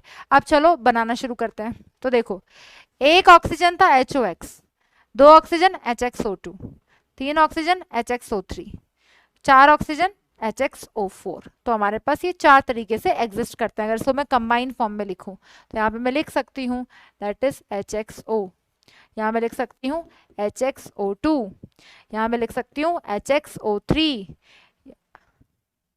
और यहाँ मैं लिख सकती हूँ HXO4। अब इनकी स्ट्रक्चर बनाने का तरीका हम आपको बता देते हैं वन बाय वन सबका। सबसे पहले हम बात करते हैं, सबसे पहले हम बात करते हैं किसकी, that is hypohalous acid. Hypohalous acid, ठीक है। हम एग्जाम्पल यहाँ पर ऑक्सीडेशन स्टेट ऑफ हेलोजन जो होती है वो कितनी होती है बेटा, दैट इज +1। अब इस केस में अगर एग्जाम्पल ले लेते हैं, अगर हेलोजन क्लोरीन है तो उसे हम क्या बोलेंगे, क्या बोलेंगे बेटा, hypochlorous acid. Simple, hypochlorous acid. अब इसकी स्ट्रक्चर बनाते हैं HOX, तो किस फॉर्म में हो जाएगा, X की जगह हेलोजन है तो HOCl, ये क्या कहलाएगा, हाइपोक्लोरस एसिड। तो ये रहा क्लोरीन, ये रहा ऑक्सीजन, और ये रहा H। इसके पास तो 2 इलेक्ट्रॉन पेयर होंगे ही होंगे, इसके पास 3 इलेक्ट्रॉन पेयर होंगे होंगे। तो ये HOCl का स्ट्रक्चर हो गया। तो मैंने क्या कहा था, जितनी हाइड्रोजन है उतनी सिंगल बॉन्डेड ऑक्सीजन है, बाकी सब डबल बॉन्डेड है। तो चलो ठीक है, बाकी बना के दिखा दो। तो सेकंड हमारे पास क्या था बेटा, that is हेलस acid, that is हेलस acid. और हेलस एसिड क्या होता है बेटा, जहां पर ऑक्सीडेशन स्टेट जो होती है हेलोजन की वो कितनी होती है बेटा, दैट इज +3। फॉर एग्जाम्पल, यहां पर भी हमने एग्जाम्पल ले लिया कि अगर हमने हेलोजन क्लोरीन को मान लिया तो यहां पर इसे हम क्या कहेंगे, इसे हम कहेंगे क्लोरस एसिड। क्या कहेंगे बेटा, क्लोरस एसिड। तो किस फॉर्म में एग्जिस्ट करेगा ये, दैट इज HX, कितना था HXO2, तो हमारे पास क्या हो जाएगा बेटा, HClO2। क्लियर? तो अब इस केस में इसकी स्ट्रक्चर क्या हो जाएगी, मैंने क्या कहा था, जितनी हाइड्रोजन है उतनी सिंगल बॉन्डेड ऑक्सीजन है, बाकी सब डबल बॉन्डेड है। तो ये हो गया इसका स्ट्रक्चर। क्लियर? ये इसका स्ट्रक्चर हो गया। Clear? Lone pair of electron नहीं भी बनाओगे तो चलेगा, बस इतना स्ट्रक्चर भी आपको आ गया वो काफी है। क्लियर? तो ये हो गया HOCl। अब आप चाहो तो ऑक्सीडेशन स्टेट कैलकुलेट करके देख लो, इस पे कितना चार्ज आएगा, -2, इस पे कितना चार्ज आएगा, -2, तो क्लोरीन पे कितना चार्ज आएगा, -2 इधर से, -1 इधर से, क्योंकि ये ऑक्सीजन एक इलेक्ट्रॉन इधर भी दे रहा है, तो इसका ऑक्सीडेशन स्टेट क्या आ गया बेटा, +3। इसी वजह से हम इसे क्या बोल रहे हैं, क्लोरस एसिड। तो ये हो गई स्ट्रक्चर, ये हो गई ऑक्सीडेशन स्टेट, और ये हो गया इसका नाम। क्योंकि मैं क्लोरीन ही एग्जाम्पल इसलिए ले रही हूँ क्योंकि सिर्फ क्लोरीन ही है जो चारों बनाता है। ठीक है बेटा, नेक्स्ट थर्ड वन देखेंगे बेटा। Third one that is हेलिक acid. हेलिक acid की पहचान क्या है कि यहां पर ऑक्सीडेशन स्टेट जो है हेलोजन की वो कितनी है बेटा, दैट इज +5। एग्जाम्पल डिस्कस कर लेते हैं। अगर हमने हेलोजन की जगह क्या ले लिया, क्लोरीन। तो फॉर्मूला क्या हो जाएगा बेटा इसका, दैट इज क्लोरीन, एक ऑक्सीजन बढ़ाते जाओ तो वहां पे HClO2 था तो ये हो जाएगा HClO3। इसी को हम क्या कहेंगे, हेलिक एसिड बोला ना, तो इसे हम बोलेंगे that is chloric acid. Clear. अब इसकी स्ट्रक्चर बना देते, तो स्ट्रक्चर बनाने का ट्रिक क्या है, जितनी हाइड्रोजन है उतनी ऑक्सीजन है सिंगल बॉन्डेड, बाकी सारी ऑक्सीजन डबल बॉन्डेड है। तो ये रहा क्लोरीन, इसके साथ एक OH लगा दो क्योंकि एक ही हाइड्रोजन है, बाकी बची हुई ऑक्सीजन कैसी है, डबल बॉन्डेड। बन गया स्ट्रक्चर। ऑक्सीडेशन स्टेट निकालना चाहो ऑक्सीडेशन स्टेट निकाल लो। ऑक्सीजन -2 था, -2 है, -2 रहेगा, हाइड्रोजन +1, तो इस क्लोरीन पे कितना चार्ज, -2 -1, इधर से -1 ही मिलेगा क्योंकि एक ऑक्सीजन इधर से भी तो इलेक्ट्रॉन ले रहा है, तो इसकी ऑक्सीडेशन स्टेट कितनी, +5, इसीलिए हम इसे क्या बोल रहे हैं, क्लोरिक एसिड। क्लियर बेटा। नेक्स्ट देखो लास्ट वन, चौथा हमारे पास कौन सा ऑक्सो एसिड है, that is perhalic acid, that is perhalic acid. क्या पहचान है इसकी भाई, जो ऑक्सीडेशन स्टेट होगा हैलोजन का वो कितना होगा बेटा, दैट इज +7, +7 होगा। तो एग्जाम्पल हमने ले लिया क्योंकि, तो यहां पर हमने ले लिया हैलोजन क्लोरीन, तो इसका फॉर्मूला क्या बन जाएगा, एक और ऑक्सीजन बढ़ा दो तो क्या हो जाएगा HClO4।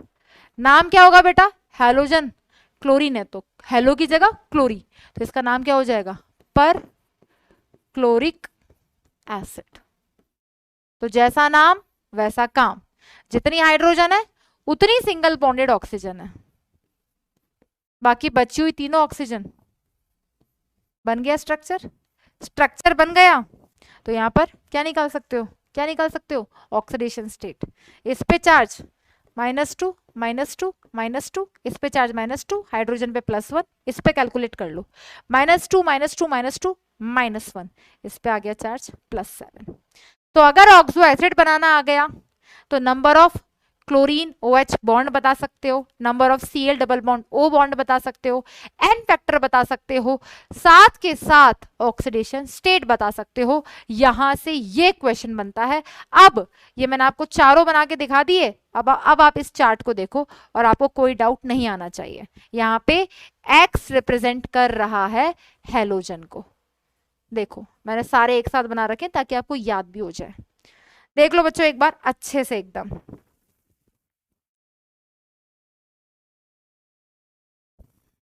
और यहां से क्वेश्चन पक्का आएगा क्योंकि ऑक्सो एसिड्स ऑफ हैलोजन के स्ट्रक्चर्स एन फैक्टर सबका सेम है, सबके पास ट्रांसफरेबल एक H+ आयन है।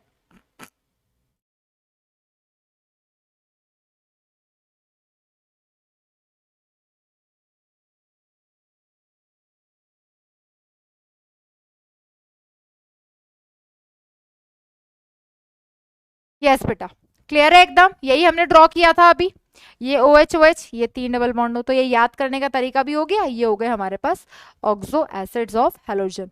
बिल्कुल ऐसे लिखना है बेटा 1 बाय 1 जैसे मैंने लिखवाया है। नेक्स्ट हम बात करते हैं ऑर्डर ऑफ एसिडिक स्ट्रेंथ। तो कल जो आपका डाउट मैंने कवर किया था, कुछ बच्चों को फॉस्फोरस वाले पॉइंट में डाउट आ रहा था कि मैम जो फॉस्फोरस होता है, ऑक्सो एसिड्स ऑफ फॉस्फोरस का एसिडिक स्ट्रेंथ का ऑर्डर क्या होगा, ये डाउट आ रहा था, उसे हमने कवर कर लिया था। आज हम बात कर लेते हैं ऑक्सो एसिड्स ऑफ हैलोजन के। तो बेटा that is the order of acidic strength. हमें पता है इन जनरल हम एसिडिक स्ट्रेंथ को कैसे मेजर करते हैं बेटा, acidic strength is directly proportional, क्या, stability of its conjugate base, पढ़ा हुआ है ये सब, stability of its conjugate base, that is directly proportional किसके, oxidation state of central atom। हालांकि सिर्फ ऑक्सो एसिड्स ऑफ फास्फोरस में ऐसा नहीं हुआ है। डायरेक्टली प्रोपोर्शनल टू क्या, directly proportional to electronegativity of central atom.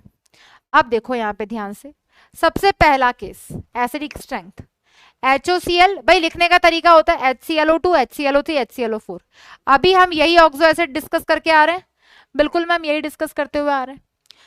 तो on the basis of oxidation state इनका एसिडिक स्ट्रेंथ डिसाइड किया जाता है। सबके पास एक ही H+ है, सबके पास एक ही H+ है, तो सब एक ही H प्लस दे सकते हैं, लेकिन जिसके पास सेंट्रल एटम के पास जितनी ज्यादा इलेक्ट्रॉन की डेफिशिएंसी होगी वो उतना ज्यादा और अच्छा एसिड होगा।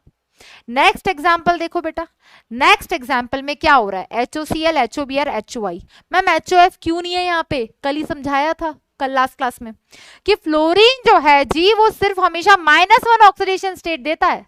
HOF एक इंटरमीडिएट है, वो स्टेबल नहीं होता, इसलिए हम नहीं पढ़ते। तो अब यहाँ पे ध्यान से देखो, सब में oxidation state of central atom बराबर है, दैट इज +1। तो अब सब कुछ किस पर डिपेंड करता है, that is electronegativity of central atom. वो जितना ज्यादा एसिडिक नेचर उतना ज्यादा। क्लियर? नेक्स्ट बेटा, ये क्या है, ये हमारे पास है ऑक्सो एसिड्स ऑफ फास्फोरस, और ये हम कल आपको समझा चुके हैं। क्या बताया था बेटा, हमने बताया था आपको यहां पर, क्या बताया था बेटा, कि इस केस में यहां पर on the basis of oxidation state define नहीं की जाती है, यहां पे डिफाइन की जाती है based on the dissociation constant, covalent नहीं भाई, जो मैं आपको कल समझा चुकी हूं, कल समझाया था ना बेटा, दैट इज डिसोसिएशन कांस्टेंट।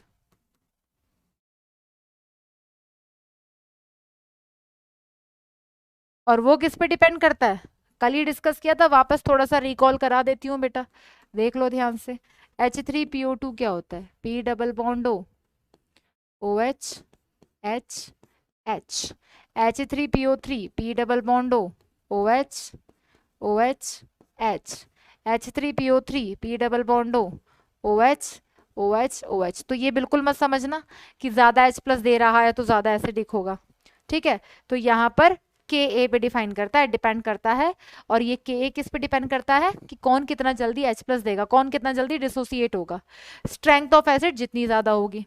अब इस केस में ये जो ऑक्सीजन होता है ना, इस पे लोन पेयर होते हैं, ठीक है, बैक बॉन्डिंग करने की पॉसिबिलिटी होती है, तो इसके ऑर्बिटल्स को तो भर देगा, तो जितना जल्दी ये H प्लस निकलेगा उतना ज्यादा इसका एसिडिक नेचर होगा।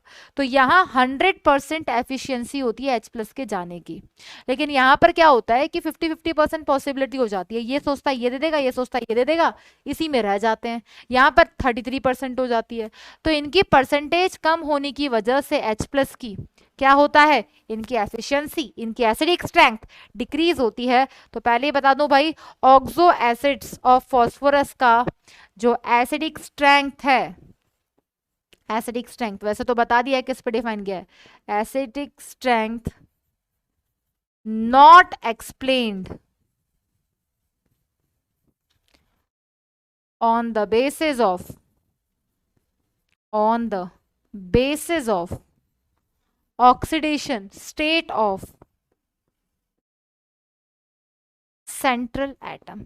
इस बात को ध्यान रखना, भूलना मत कि भाई सोचो कि हाँ मैम कंफ्यूजन हो गया था, ठीक है बेटा। देख लो अब इसे,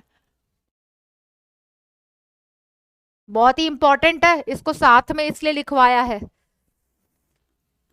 ठीक है ना, साथ में इसलिए लिखवाया है क्योंकि ऑक्सो एसिड्स ऑफ हैलोजन को अलग रखना, ये बिल्कुल नॉर्मल चल रहा था लेकिन ये अलग से है, तो ये कल भी डाउट में समझाया था, आज फिर से समझा दिया है, ठीक है।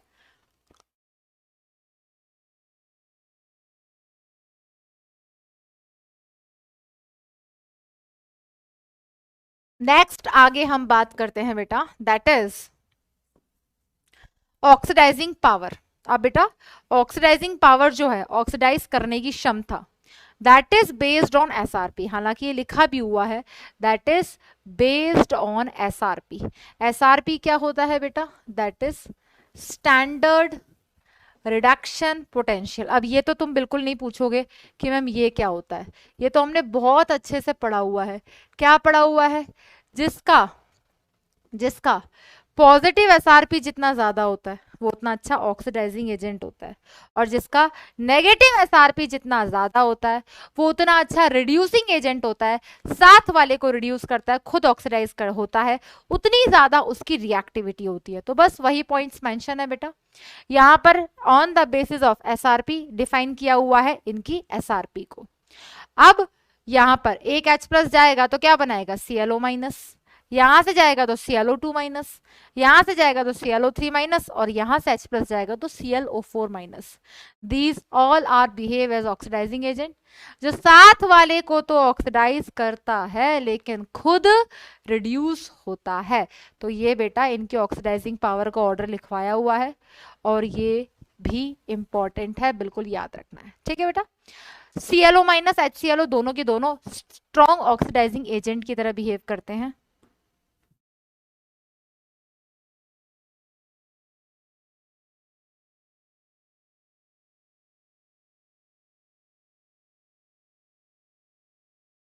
यूज भी किया है बेटा, सोडियम हाइपोक्लोराइड यूज होता है टाइट्रेशन के अंदर। क्लियर। और कहाँ यूज होता है? NaOCl का यूज होता है बेटा, क्लोरोक्स नाम से यूज होता है लॉन्ड्री के अंदर, जो कपड़े धोते हैं ना जहां पर, वहां पे इसको यूज किया जाता है। ये इनकी ऑक्सीडाइजिंग पावर का ऑर्डर है। जब ऑक्सो एसिड्स दे रखे हों, जब एनायंस दे रखे हों, और जब तीनों के हमको क्या दे रखे हो बेटा, तीनों के हमको पर हेलिक एसिड दे रखे हों। ये क्या है? पर ब्रोमिक, ये क्या है? पर आयोडिक, और ये क्या है? पर क्लोरिक। वैसे भी जब हमारे पास -1 चार्ज इन पे प्रेजेंट है H प्लस जाने के बाद, तो पर लग जाते हैं इनके। ठीक है, जल्दी से देख लो बेटा और नोट डाउन कर लो इस पॉइंट को। नेक्स्ट आगे की तरफ बढ़ते हैं बेटा, that is inter halogen compound. देखो जी, दो नाम आएंगे हैलोजन वाली फैमिली में, एक आएगा इंटर हैलोजन और एक आएगा स्यूडो हैलोजन। इंटर हैलोजन का स्यूडो हैलोजन के साथ दूर दूर तक कोई रिलेशन नहीं है। इंटर हैलोजन क्या होते हैं? जब हैलोजन हैलोजन के साथ मिलकर कंपाउंड का फॉर्मेशन करता है तो उसे हम कहते हैं इंटर हैलोजन कंपाउंड। और स्यूडो हैलोजन क्या होता है वो हम बाद में डिस्कस करेंगे। तो बच्चों आपने देखा होगा, कंपाउंड्स के नाम आपने सुने होंगे, IF5, IF7, BRF5, यही तो होते हैं इंटर हैलोजन कंपाउंड। तो हम इनकी प्रिपरेशन डिस्कस करेंगे, प्रॉपर्टीज डिस्कस करेंगे, और स्ट्रक्चर वाला जो पार्ट है ऑलरेडी हमको आता है। हमने केमिकल बॉन्डिंग वेस्पर थ्योरी बहुत अच्छे से पढ़ी है, जिसे एक थ्योरी में हमने हाइब्रिडाइजेशन में PhD किया था, हमने स्ट्रक्चर में PhD किया था, शेप में PhD किया था, अच्छे से याद है। अब वो यहाँ यूज होगा, तभी तो कहते हैं P ब्लॉक पढ़ने के लिए, D ब्लॉक पढ़ने के लिए, F ब्लॉक पढ़ने के लिए, कोऑर्डिनेशन पढ़ने के लिए बेसिक्स क्लियर होने चाहिए, और वो हमने पीरियोडिक टेबल और केमिकल बॉन्डिंग में किया हुआ है। बड़ा ही सिंपल सा है बेटा। क्या होता है जी? हैलोजन हैलोजन के साथ मिलकर जब कंपाउंड बनाए तो उसे कहते हैं इंटर हैलोजन कंपाउंड। तो ये X भी हैलोजन है और X डैश भी हैलोजन है, एज इट इज इधर ये X भी हैलोजन है और X-3 भी हैलोजन है। अब ये हैलोजन भी किस तरीके के बनाएगा? X डैश, X-3, X-5 और X-7। मैम ऐसा क्यों? क्योंकि मैंने अभी थोड़ी देर पहले वापस प्रूफ किया था कि जो हैलोजेंस होते हैं वो अपनी ग्राउंड स्टेट और एक्साइटेड स्टेट में जाने के बाद भी क्या पॉसिबल ऑक्सीडेशन स्टेट शो करते हैं? +1, +3, +5, +7, दैट्स इट। तो बस यही 4 टाइप के इंटर हैलोजन कंपाउंड पॉसिबल हैं, XX dash, XX-3, XX-5, XX-7। अब मैं एक सिंपल सा क्वेश्चन आप लोगों से पूछती हूँ, सोचना और फिर उसके बाद जवाब देना। वीडियो पॉज करना, थोड़ा सोचना। यहाँ पे क्वेश्चन ये है कि अगर मैंने बोला XX-5 और मैं ये भी बोल रही हूं कि सेंट्रल एटम ऑक्सीडेशन स्टेट +1, +3, +5 और +7 शो कर रहा है, तो एक चीज तो एकदम क्लियर हो गई है कि जो सेंट्रल एटम है ना वो लो इलेक्ट्रोनेगेटिव एटम हो सकता है, हाई इलेक्ट्रोनेगेटिव एटम कभी नहीं हो सकता। दैट मींस फ्लोरीन कभी भी इंटर हैलोजन कंपाउंड में सेंट्रल एटम नहीं होगा। क्यों? क्योंकि उसकी तो इलेक्ट्रोनेगेटिविटी ज्यादा होती है। तो अगर मैं कहूं आपसे क्या FCl3 पॉसिबल है? कदापि नहीं, सुना भी नहीं होगा। FCl5 पॉसिबल है? कदापि नहीं। FCl7 पॉसिबल है? कभी भी नहीं। तो बस यही इंटर हैलोजन कंपाउंड है। अगर आपको इलेक्ट्रोनेगेटिविटी डिफरेंस पता है तो आपको यह भी पता है कि हाइड्रोलिसिस कराएंगे तो प्रोडक्ट क्या बनेगा। क्लियर? अब देखो बेटा 1 बाय 1, XX- भी XX-3 भी, तो यहां पे लिखा भी हुआ है बेटा। क्या लिखा हुआ है? दैट X जो है, जो कि हमारा सेंट्रल एटम है उसका क्या होगा बेटा, उसका क्या होगा, साइज ज्यादा होगा, obviously size is inversely proportional to electronegativity. Larger halogen होगा और इलेक्ट्रोनेगेटिविटी उसकी लेस होगी। तो ये एक्स क्या है, एक तरीके से मैं बोल सकती हूं ये एक्स हमारा सेंट्रल एटम है जो कि पॉसिबल ऑक्सीडेशन स्टेट शो करने वाला है +1 +3 +5 +7। ये एक्स डैश क्या है, ये एक्स डैश हमारा सराउंडिंग एटम है, ये एक्स डैश हमारा सराउंडिंग एटम है। तो अगर ये एक्स डैश सराउंडिंग एटम है तो ये इसका साइज स्मॉल होगा और इसकी इलेक्ट्रोनेगेटिविटी ज्यादा होगी, तब ही तो ये अपने ऊपर माइनस चार्ज रखेगा। ठीक है बेटा, तो ध्यान से देखो अब एक बार कुछ इसके बारे में की पॉइंट्स। ये जो कंपाउंड्स होते हैं बेटा interhalogen compound, radius of x by x dash central atom to the surrounding atom increase होती चली जाती है जैसे जैसे number of atoms per molecule increase होते चले जाते हैं। तो उनकी क्या होती चली जाती है, रेडियस भी इंक्रीज होती चली जाती है। फॉर एग्जांपल IF7 कोवेलेंट होते हैं नेचर में, क्यों भाई, भाई हैलोजेंस कैसे होते हैं, क्या हैलोजेंस में एक भी मेटल प्रेजेंट है, ना जी। तो halogen is a non metal, another halogen is a non metal, और नॉन मेटल के साथ सिर्फ और सिर्फ कोवेलेंट बॉन्ड बना सकता है, आयनिक तो बना ही नहीं सकता। ठीक है, क्योंकि आयनिक बनता है मेटल नॉन मेटल के बीच में। तो यहां पे ध्यान से देखो ये सारे के सारे कोवेलेंट होते हैं, सारे के सारे डायमैग्नेटिक होते हैं, क्योंकि इनके पास जो एक एक इलेक्ट्रॉन था वो इन्होंने शेयर कर लिया, बॉन्ड बन गया, अब ये पैरामैग्नेटिक नहीं है। फिजिकल प्रॉपर्टीज जो होती है इनकी बीच में होती है हैलोजेंस के, बिटवीन कॉन्स्टिट्यूएंट हैलोजन। मान लो फ्लोरीन क्लोरीन ने मिलकर कुछ बनाया, तो फ्लोरीन क्लोरीन की बीच की सिमिलर प्रॉपर्टीज रखेगा वो हैलोजन। मेल्टिंग पॉइंट और बॉइलिंग पॉइंट एक्सेप्शनली इनका कैसा होता है बेटा, हाई होता है। क्लियर बेटा, बढ़ते हैं इनकी प्रिपरेशन की तरफ। प्रिपरेशन भी पढ़ेंगे, उससे पहले ऑर्डर ऑफ रिएक्टिविटी की बात कर लेते हैं बेटा। सबसे ज्यादा रिएक्टिव, सबसे ज्यादा रिएक्टिविटी अगर ऑर्डर आप पूछो किसके अंदर मैम, हैलोजन, इंटर हैलोजन और सिंपल हैलोजन, तो सिंपल हैलोजन में सबसे ज्यादा तो फ्लोरीन की होती है रिएक्टिविटी, सबसे ज्यादा मतलब सबसे ज्यादा। उसके बाद बेटा एक्स डैश यानी कि उसके बाद इंटर हैलोजन कंपाउंड, चाहे वो किसी से भी मिलकर बना हो, फ्लोरीन क्लोरीन से, क्लोरीन ब्रोमीन से, ब्रोमीन आयोडीन से, और लास्ट में वो हैलोजन। तो ये एक्स क्या हो सकता है, ये एक्स आपका हो सकता है क्लोरीन, ब्रोमीन, आयोडीन। और ये किस बेसिस पे डिफाइन हुआ, ये किस बेसिस पे डिफाइन हुआ बेटा, based on bond dissociation enthalpy, जिसको हमने कल ही डिस्कस किया था। क्या बेटा, बॉन्ड डिसोसिएशन एनर्जी। तो जी हमारा जो फ्लोरीन होता है उसकी बॉन्ड डिसोसिएशन एनर्जी कम होती है, हमने पढ़ा था। अगर इसको तोड़ने में कम एनर्जी लग रही है, क्यों होती है बेटा कम, कल ही पढ़ा था, इंटर इलेक्ट्रॉनिक रिपल्सन, छोटा साइज, तो अगर तोड़ने में कम टाइम लग रहा है तो रिएक्टिविटी ज्यादा हुई ना। तो कभी ओवरऑल रिएक्टिविटी पूछ ले तो ध्यान रखना सबसे ज्यादा फ्लोरीन की, उसके बाद इंटर हैलोजन कंपाउंड की, और उसके बाद सिंपल जो आपका हैलोजन है। तो ये क्या है बेटा, that is bond dissociation energy. तो क्लोरीन फ्लोरीन के साथ जब रिएक्ट किया, इंपॉर्टेंट क्या है बेटा, कॉन्सेंट्रेशन किसका कितना लिया। क्लोरीन को फ्लोरीन के साथ रिएक्ट कराओगे तो आप पहले बताओ सेंट्रल कौन, जिसकी इलेक्ट्रोनेगेटिविटी कम, तो इसमें तो कोई शक आना ही नहीं चाहिए, ClF बनेगा। तो यहाँ पर क्लोरीन की ऑक्सीडेशन स्टेट +1, फ्लोरीन की -1। तो इंपॉर्टेंट क्या है बेटा, जब दोनों को इक्वल अमाउंट में लिया था।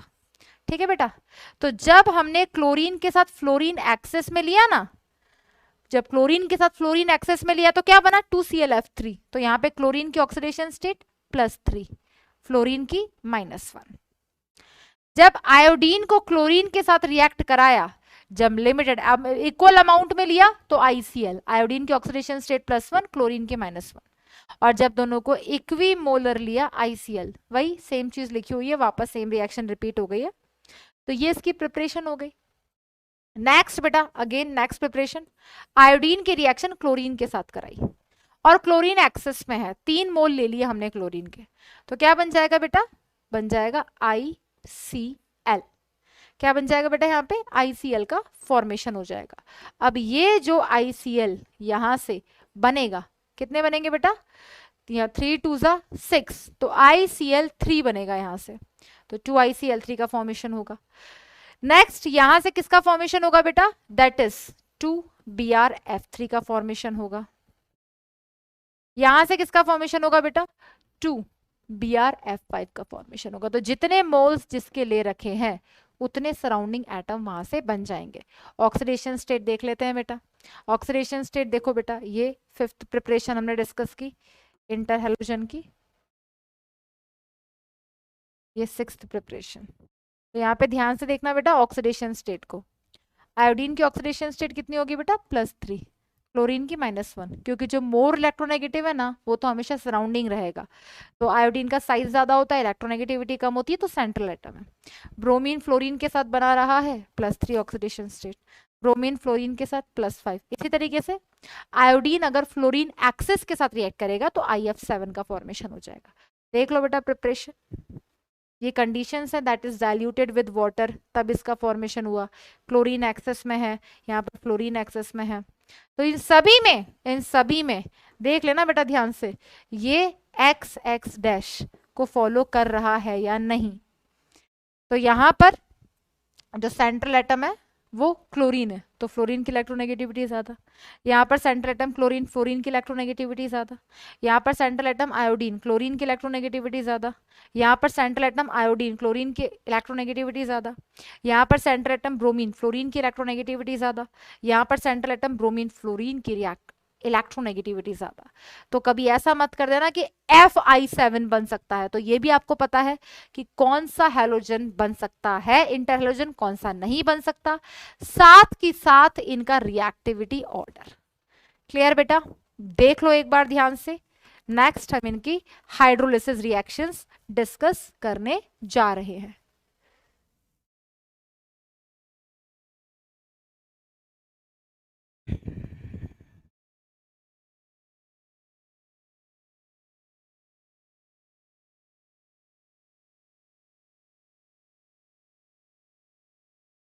यस बेटा, तो उससे पहले हम इनकी स्ट्रक्चर डिस्कस कर लेते हैं बेटा। स्ट्रक्चर्स देखेंगे ध्यान से।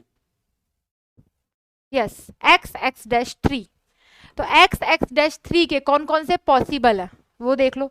X-5 के कौन से पॉसिबल है वो देख लो। तो यहाँ पे हमने देखा ClF3 पॉसिबल था, क्या बेटा, ClF3 पॉसिबल था, BrF3 पॉसिबल था, IF3 पॉसिबल था, ICl3 पॉसिबल था। इनकी स्ट्रक्चर बनानी है तो क्या सीखा था हमने बचपन में, हमने सीखा था 11th क्लास के केमिकल बॉन्डिंग चैप्टर में, सबसे पहले हाइब्रिडाइजेशन निकाल लो। हाइब्रिडाइजेशन निकालना है तो एन क्या फॉर्मूला हुआ करता था बेटा, that is number of valence electron of central atom. Central atom कौन है बेटा, सब में हैलोजन है, और वैलेंस इलेक्ट्रॉन का कितने होते हैं हैलोजन के, 7, प्लस नंबर ऑफ यूनिवैलेंट स्पीसीज। तो जो सराउंडिंग एटम है क्या उसमें कोई यूनिवैलेंट है, अजी सारे हैलोजन तो यूनिवैलेंट होते हैं, तो सभी में सराउंडिंग एटम हैलोजन है, तो सब में सराउंडिंग एटम 3 है। क्या कोई चार्ज है, नहीं है, डिवाइड बाय 2 कितना आ गया बेटा, 5। जब जब n की वैल्यू 5 होती है तब तब हाइब्रिडाइजेशन sp3d होता है। और इस n की वैल्यू में से जितने भी सराउंडिंग एटम होते हैं वो होते हैं बॉन्ड पेयर, और बचे हुए हो जाते हैं लोन पेयर। और हमने पढ़ा हुआ है केमिकल बॉन्डिंग चैप्टर में that lone pair tends to occupy equatorial position because it is more spacious, ज्यादा स्पेस होता है। तो इसकी स्ट्रक्चर क्या बन जाएगी बेटा, किसी भी एक को बना देती हूँ, बाकी तो आपने खुद ने बना लेना है। तो मैंने क्लोरीन लिख दिया बेटा, यहाँ पे क्या लिख दिया बेटा, यहाँ पे क्लोरीन लिख दिया। अब मैंने अगर यहाँ पे क्लोरीन लिख दिया तो बचे हुए 3 सराउंडिंग एटम। हमें ये पता है कि एक्सियल पे तो कौन जाएगा बेटा, जल्दी बताओ, एक्सियल पे तो बॉन्ड पेयर ही जाएगा, इक्वेटोरियल पे लोन पेयर जाएगा। और हमारे पास 2 लोन पेयर है, 3 बॉन्ड पेयर 2 लोन पेयर। क्या शेप हो जाएगी इसकी, याद करो बेटा, एन की वैल्यू 5 होती थी, 3 केस पड़े थे, 5 bond pair 0 lone pair, trigonal bipyramidal, 4 bond pair 1 lone pair, के shape, 3 bond pair 2 lone pair, क्या बोलते हैं बेटा इसे, टी शेप। याद आया, clear. 2 bond pair, 3 lone pair, linear. Next बेटा x x डैश 5, यहां पर कोई सा भी ले लो जो मन करे। तो यहाँ पे हमने क्या ले लिया, कोई सा भी एग्जांपल ले लिया, हमने IF5 ले लिया। तो n की वैल्यू निकाल लेते हैं सबसे पहले। सेंट्रल एटम हैलोजन है, हैलोजन के वैलेंस इलेक्ट्रॉन 7, सराउंडिंग एटम सारे हैलोजन है, यूनिवैलेंट है, तो डिवाइड बाय 2, कोई चार्ज नहीं है, तो आ गया 12/2 दैट इज 6, n की वैल्यू आई 6, हाइब्रिडाइजेशन sp3d2। सराउंडिंग एटम कितने हैं 5, तो हम यहां से क्या लिख सकते हैं बेटा, that is 5 bond pair and 1 lone pair. और यहां हमने क्या पढ़ा था बेटा कि जो n की वैल्यू 6 आ जाती है, जब sp3d2 ज्योमेट्री आ जाती है, तो उस केस में lone pair tend to occupy axial position, क्योंकि अब इक्वेटोरियल पोजीशन पे नंबर ऑफ बॉन्ड्स बढ़ चुके हैं। तो इसकी शेप क्या हो जाएगी बेटा, देखना ध्यान से, इसकी शेप बना देते हैं। तो सेंट्रल एटम एग्जांपल में हमने IF5 ले लिया, तो I हो गया हमारे पास सेंट्रल एटम। इसकी शेप होगी क्या वैसे, 6 bond pair 0 lone pair, octahedral होता था, दूसरा होता था स्क्वायर बाइपिरामिडल, जब बॉन्ड लेंथ वेरी करती थी। 5 bond pair 1 lone pair, distorted tetrahedral. कैसा होगा बेटा, क्या शेप लेगा ये, इस केस में ये शेप लेता है स्क्वायर पिरामिडल। और अगर 4 बॉन्ड पेयर 2 लोन पेयर होता तो स्क्वायर प्लेनर। याद आ रहा है बेटा, केमिकल बॉन्डिंग काम आ रही है पूरी। तो यहां पर 5 बॉन्ड पेयर है, 1 लोन पेयर है, तो बॉन्ड पेयर बना दो यहाँ पे fluorine fluorine fluorine fluorine fluorine, और एक लोन पेयर बना देते हैं। तो अगर इसमें पूछा जाए, अगर इसमें पूछा जाए कि ज्योमेट्री क्या है, अगर इसमें पूछा जाए ज्योमेट्री क्या है, तो बिना किसी शक के ज्योमेट्री इज ऑक्टाहेड्रल। क्योंकि बेटा क्या पढ़ाया था हमने आपको केमिकल बॉन्डिंग में, that geometry is decided on the basis of hybridization। जब जब hybridization sp3d2 आएगा, तब तब हमेशा ज्योमेट्री ऑक्टाहेड्रल थी, ऑक्टाहेड्रल है, ऑक्टाहेड्रल रहेगी। लेकिन शेप वेरी करता है on the basis of arrangement of bond pair around the central atom. तो यहां पे बेटा शेप क्या है इसकी, शेप है इसकी क्या, that is square pyramidal।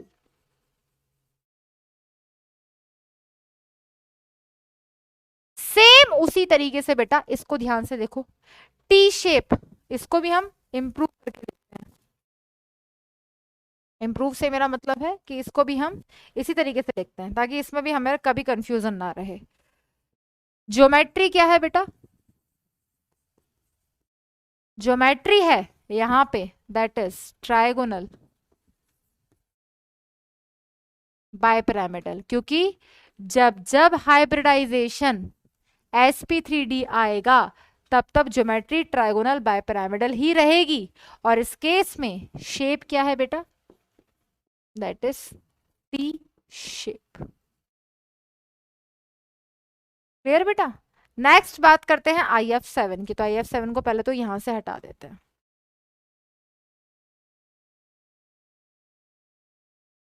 Yes बेटा, नेक्स्ट डिस्कस कर रहे थे हम IF7।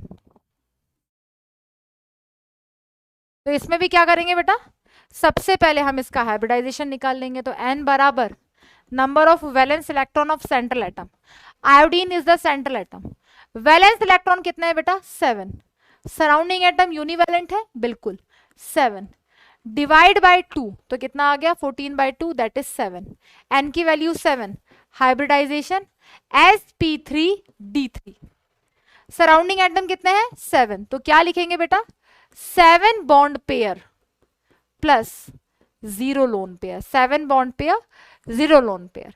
तो अब इस केस में शेप क्या हो जाएगी बेटा, शेप क्या हो जाएगी, तो पहले ज्योमेट्री और शेप मैं आपको लिखवा देती हूँ। इसकी ज्योमेट्री तो क्या हो जाएगी, बिना किसी शक के geometry and shape both are same, इसका दोनों सेम है। क्या बेटा, that is pentagonal, pentagonal bipyramidal. क्या बेटा, पेंटागोनल बाय पिरामिडल।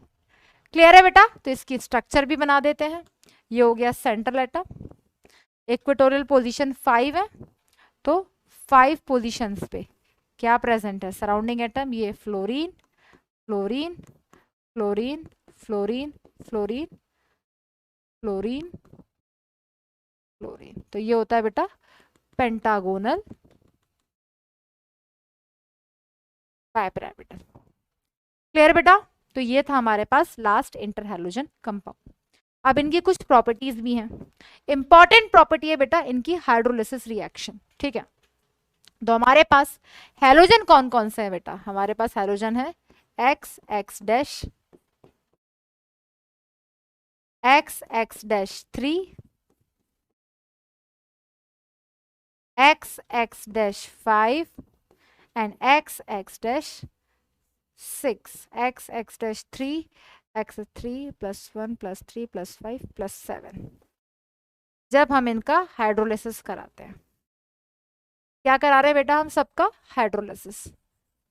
तो अब एक बात बताना, आप रिएक्शन खुद लिख सकते हो और प्रोडक्ट खुद बना सकते हो। यहाँ पे मोर इलेक्ट्रोनेगेटिव कौन है बेटा? यहाँ पे मोर इलेक्ट्रोनेगेटिव किसके पास जाएगा और लेस इलेक्ट्रोनेगेटिव किसके पास जाएगा? यहाँ पर हम हाइड्रोलिसिस करा रहे हैं। ठीक है बेटा, तो यहाँ पे ध्यान से देखना, हमारे पास जो वाटर है, हाइड्रोलिसिस किसी का भी हम पढ़ते हैं, हमने हर फैमिली में हाइड्रोलिसिस पढ़ा है। Hydro means water, lysis means breaking. जब पानी टूटकर रिएक्शन करता है तो हम उसे बोलते हैं हाइड्रोलाइसिस। अब यहां पर बेटा जो हमारा वाटर है वो टूटकर कैसे रिएक्ट करेगा? H2 है जी, हाँ जी। कैसे टूटता है बेटा? H plus and OH minus. यहां तक तो हमें किसी भी तरह का कोई शक नहीं है। अब इस केस में एक्स एक्स डैश में इनिशियल में हमने क्या पढ़ा जी? हमने ये पढ़ा कि जो सेंट्रल एटम है वो कैसा होता है? लेस इलेक्ट्रोनेगेटिव, और सराउंडिंग एटम होता है हाई इलेक्ट्रोनेगेटिव। राइट? अगर ऐसा होता है तो मोर इलेक्ट्रोनेगेटिव के पास कौन जाएगा? H प्लस, और लेस इलेक्ट्रोनेगेटिव के पास कौन जाएगा?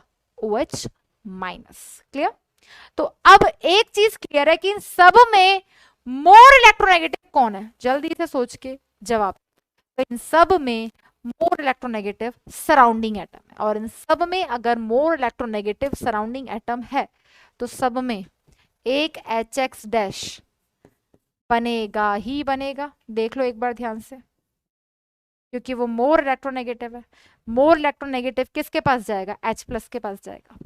तो बची हुई रिएक्शन क्या हो जाएगी बेटा? बची हुई रिएक्शन क्या हो जाएगी? नेक्स्ट OH गया X के पास, तो वहां से क्या बचा? वाटर के साथ रिएक्शन हुआ है भाई, हाइड्रोलिसिस हमने कराया है। तो एक हमारे पास HX डैश बन गया, इधर से भी HX डैश बन गया, तो OH माइनस बचे हुए X के पास गया। तो अब इस केस में हम अगर सिर्फ आयंस की बात करें कि भाई यहां से अगर H प्लस चला जाएगा तो किसका फॉर्मेशन होगा? तो पहले तो हाइपोहेलस एसिड बनेंगे। यहां से बनेगा भाई, क्या बनेगा? HO और साथ में X डैश, और वहां से भी H प्लस चला जाए तो XO माइनस। यहां से क्या बनेगा? OH X dash 2। ठीक है, और वहां से भी H प्लस चला जाए तो XO2 माइनस। यहां से क्या बनेगा बेटा? H X O कितने बेटा? 3। H प्लस चला गया तो XO3 माइनस। तो बस साथ में बाय प्रोडक्ट क्या निकलेंगे? XO minus, XO2 minus, XO3 minus and XO4 minus.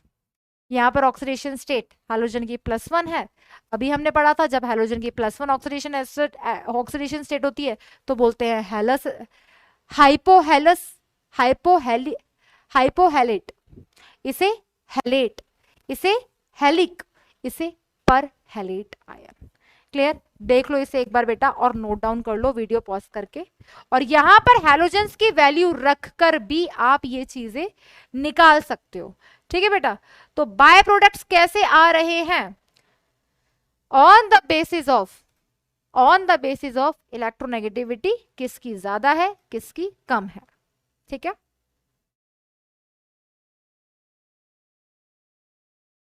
तो इसका नाम क्या हो जाएगा बेटा? इसका नाम हो जाएगा हाइपोहेलाइट आयन। हाइपोहेलाइट आयन,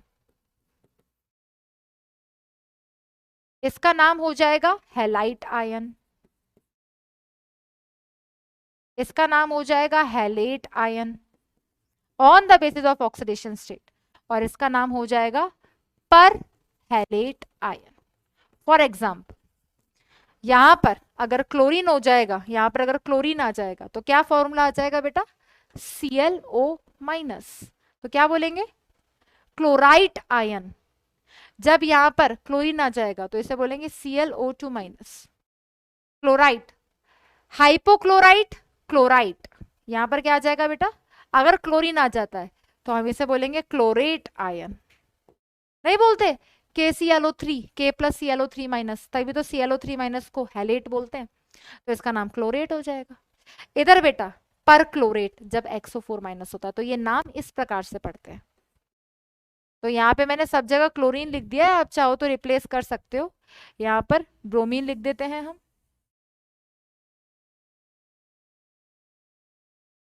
यहाँ पर हम लिख देते हैं आयोडीन। प्लेस, तो यहाँ पर क्या नाम हो जाएगा, इनका भी नाम लिख देते हैं, इसका नाम हो जाएगा क्लोराइट आयन। अगर X की जगह क्लोरीन हो तो इसका नाम क्लोराइट, इसका नाम हाइपोक्लोराइट, इसका नाम chlorite on the basis of oxidation state, इसका नाम ब्रोमेट,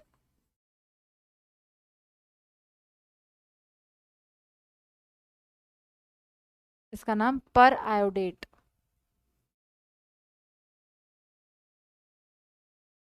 क्लियर बच्चों, तो इस तरीके से ऑन द बेसिस ऑफ फिर से समझा रही हूँ बेटा, ध्यान से समझना, रिएक्शन बैलेंस करेंगे तब होगा।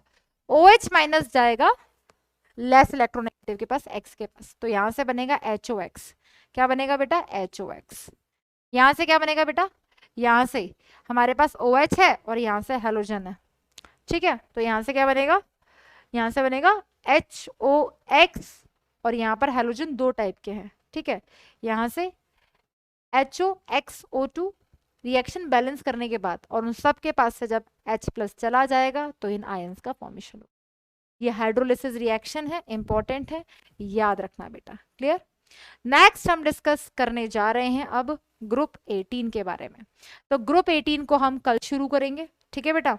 यहां पर हमारा खत्म होता है ग्रुप 17, और आपका होमवर्क है कि आपको पढ़कर आना है एनसीईआरटी से स्यूडो हैलोजन कंपाउंड्स के बारे में। हालांकि कल मैं आपको करा दूंगी इनके बारे में, और जो भी एडिशनल की पॉइंट्स होंगे इस फैमिली के वो हम कल डिस्कस करेंगे, ठीक है बच्चों। So all the very best, अच्छे से पढ़ते रहिए, हंसते रहिए, मुस्कुराते रहिए। नोबल गैसेस बहुत छोटी सी है, तो कल की क्लास में कोशिश करेंगे हम क्वेश्चन का सेशन रखें ग्रुप 16 का, तो पूरा रिवाइज करके आना, प्लस जो भी डाउट्स होंगे उन्हें हम इंक्लूड करेंगे। सेकेंड थिंग, आपके जो भी कमेंट सेक्शन है वहां से मैं डाउट्स को कलेक्ट करके यहाँ पर डिस्कस कर लूंगी, अगर कोई जेन्यून होगा अभी भी जो नहीं समझ में आया है, ठीक है। रेस्ट ग्रुप 17 यहाँ पे खत्म है, होमवर्क पढ़कर आना, हालांकि मैं कराऊंगी। कल हम शुरू करेंगे ग्रुप 18, अगर कल शुरू हो गया तो कल ही खत्म हो जाएगा, बहुत छोटा सा प्यारा सा, क्योंकि आधी से चीजें हम पढ़ चुके हैं, ठीक है बच्चों। तो अच्छे से रिवाइज करना चीजें, तब तक के लिए all the very best and stay motivated always. Date पास आ रही है, लेकिन हंसते हंसते तैयारी करनी है, ठीक है बच्चों। All the very best, thank you.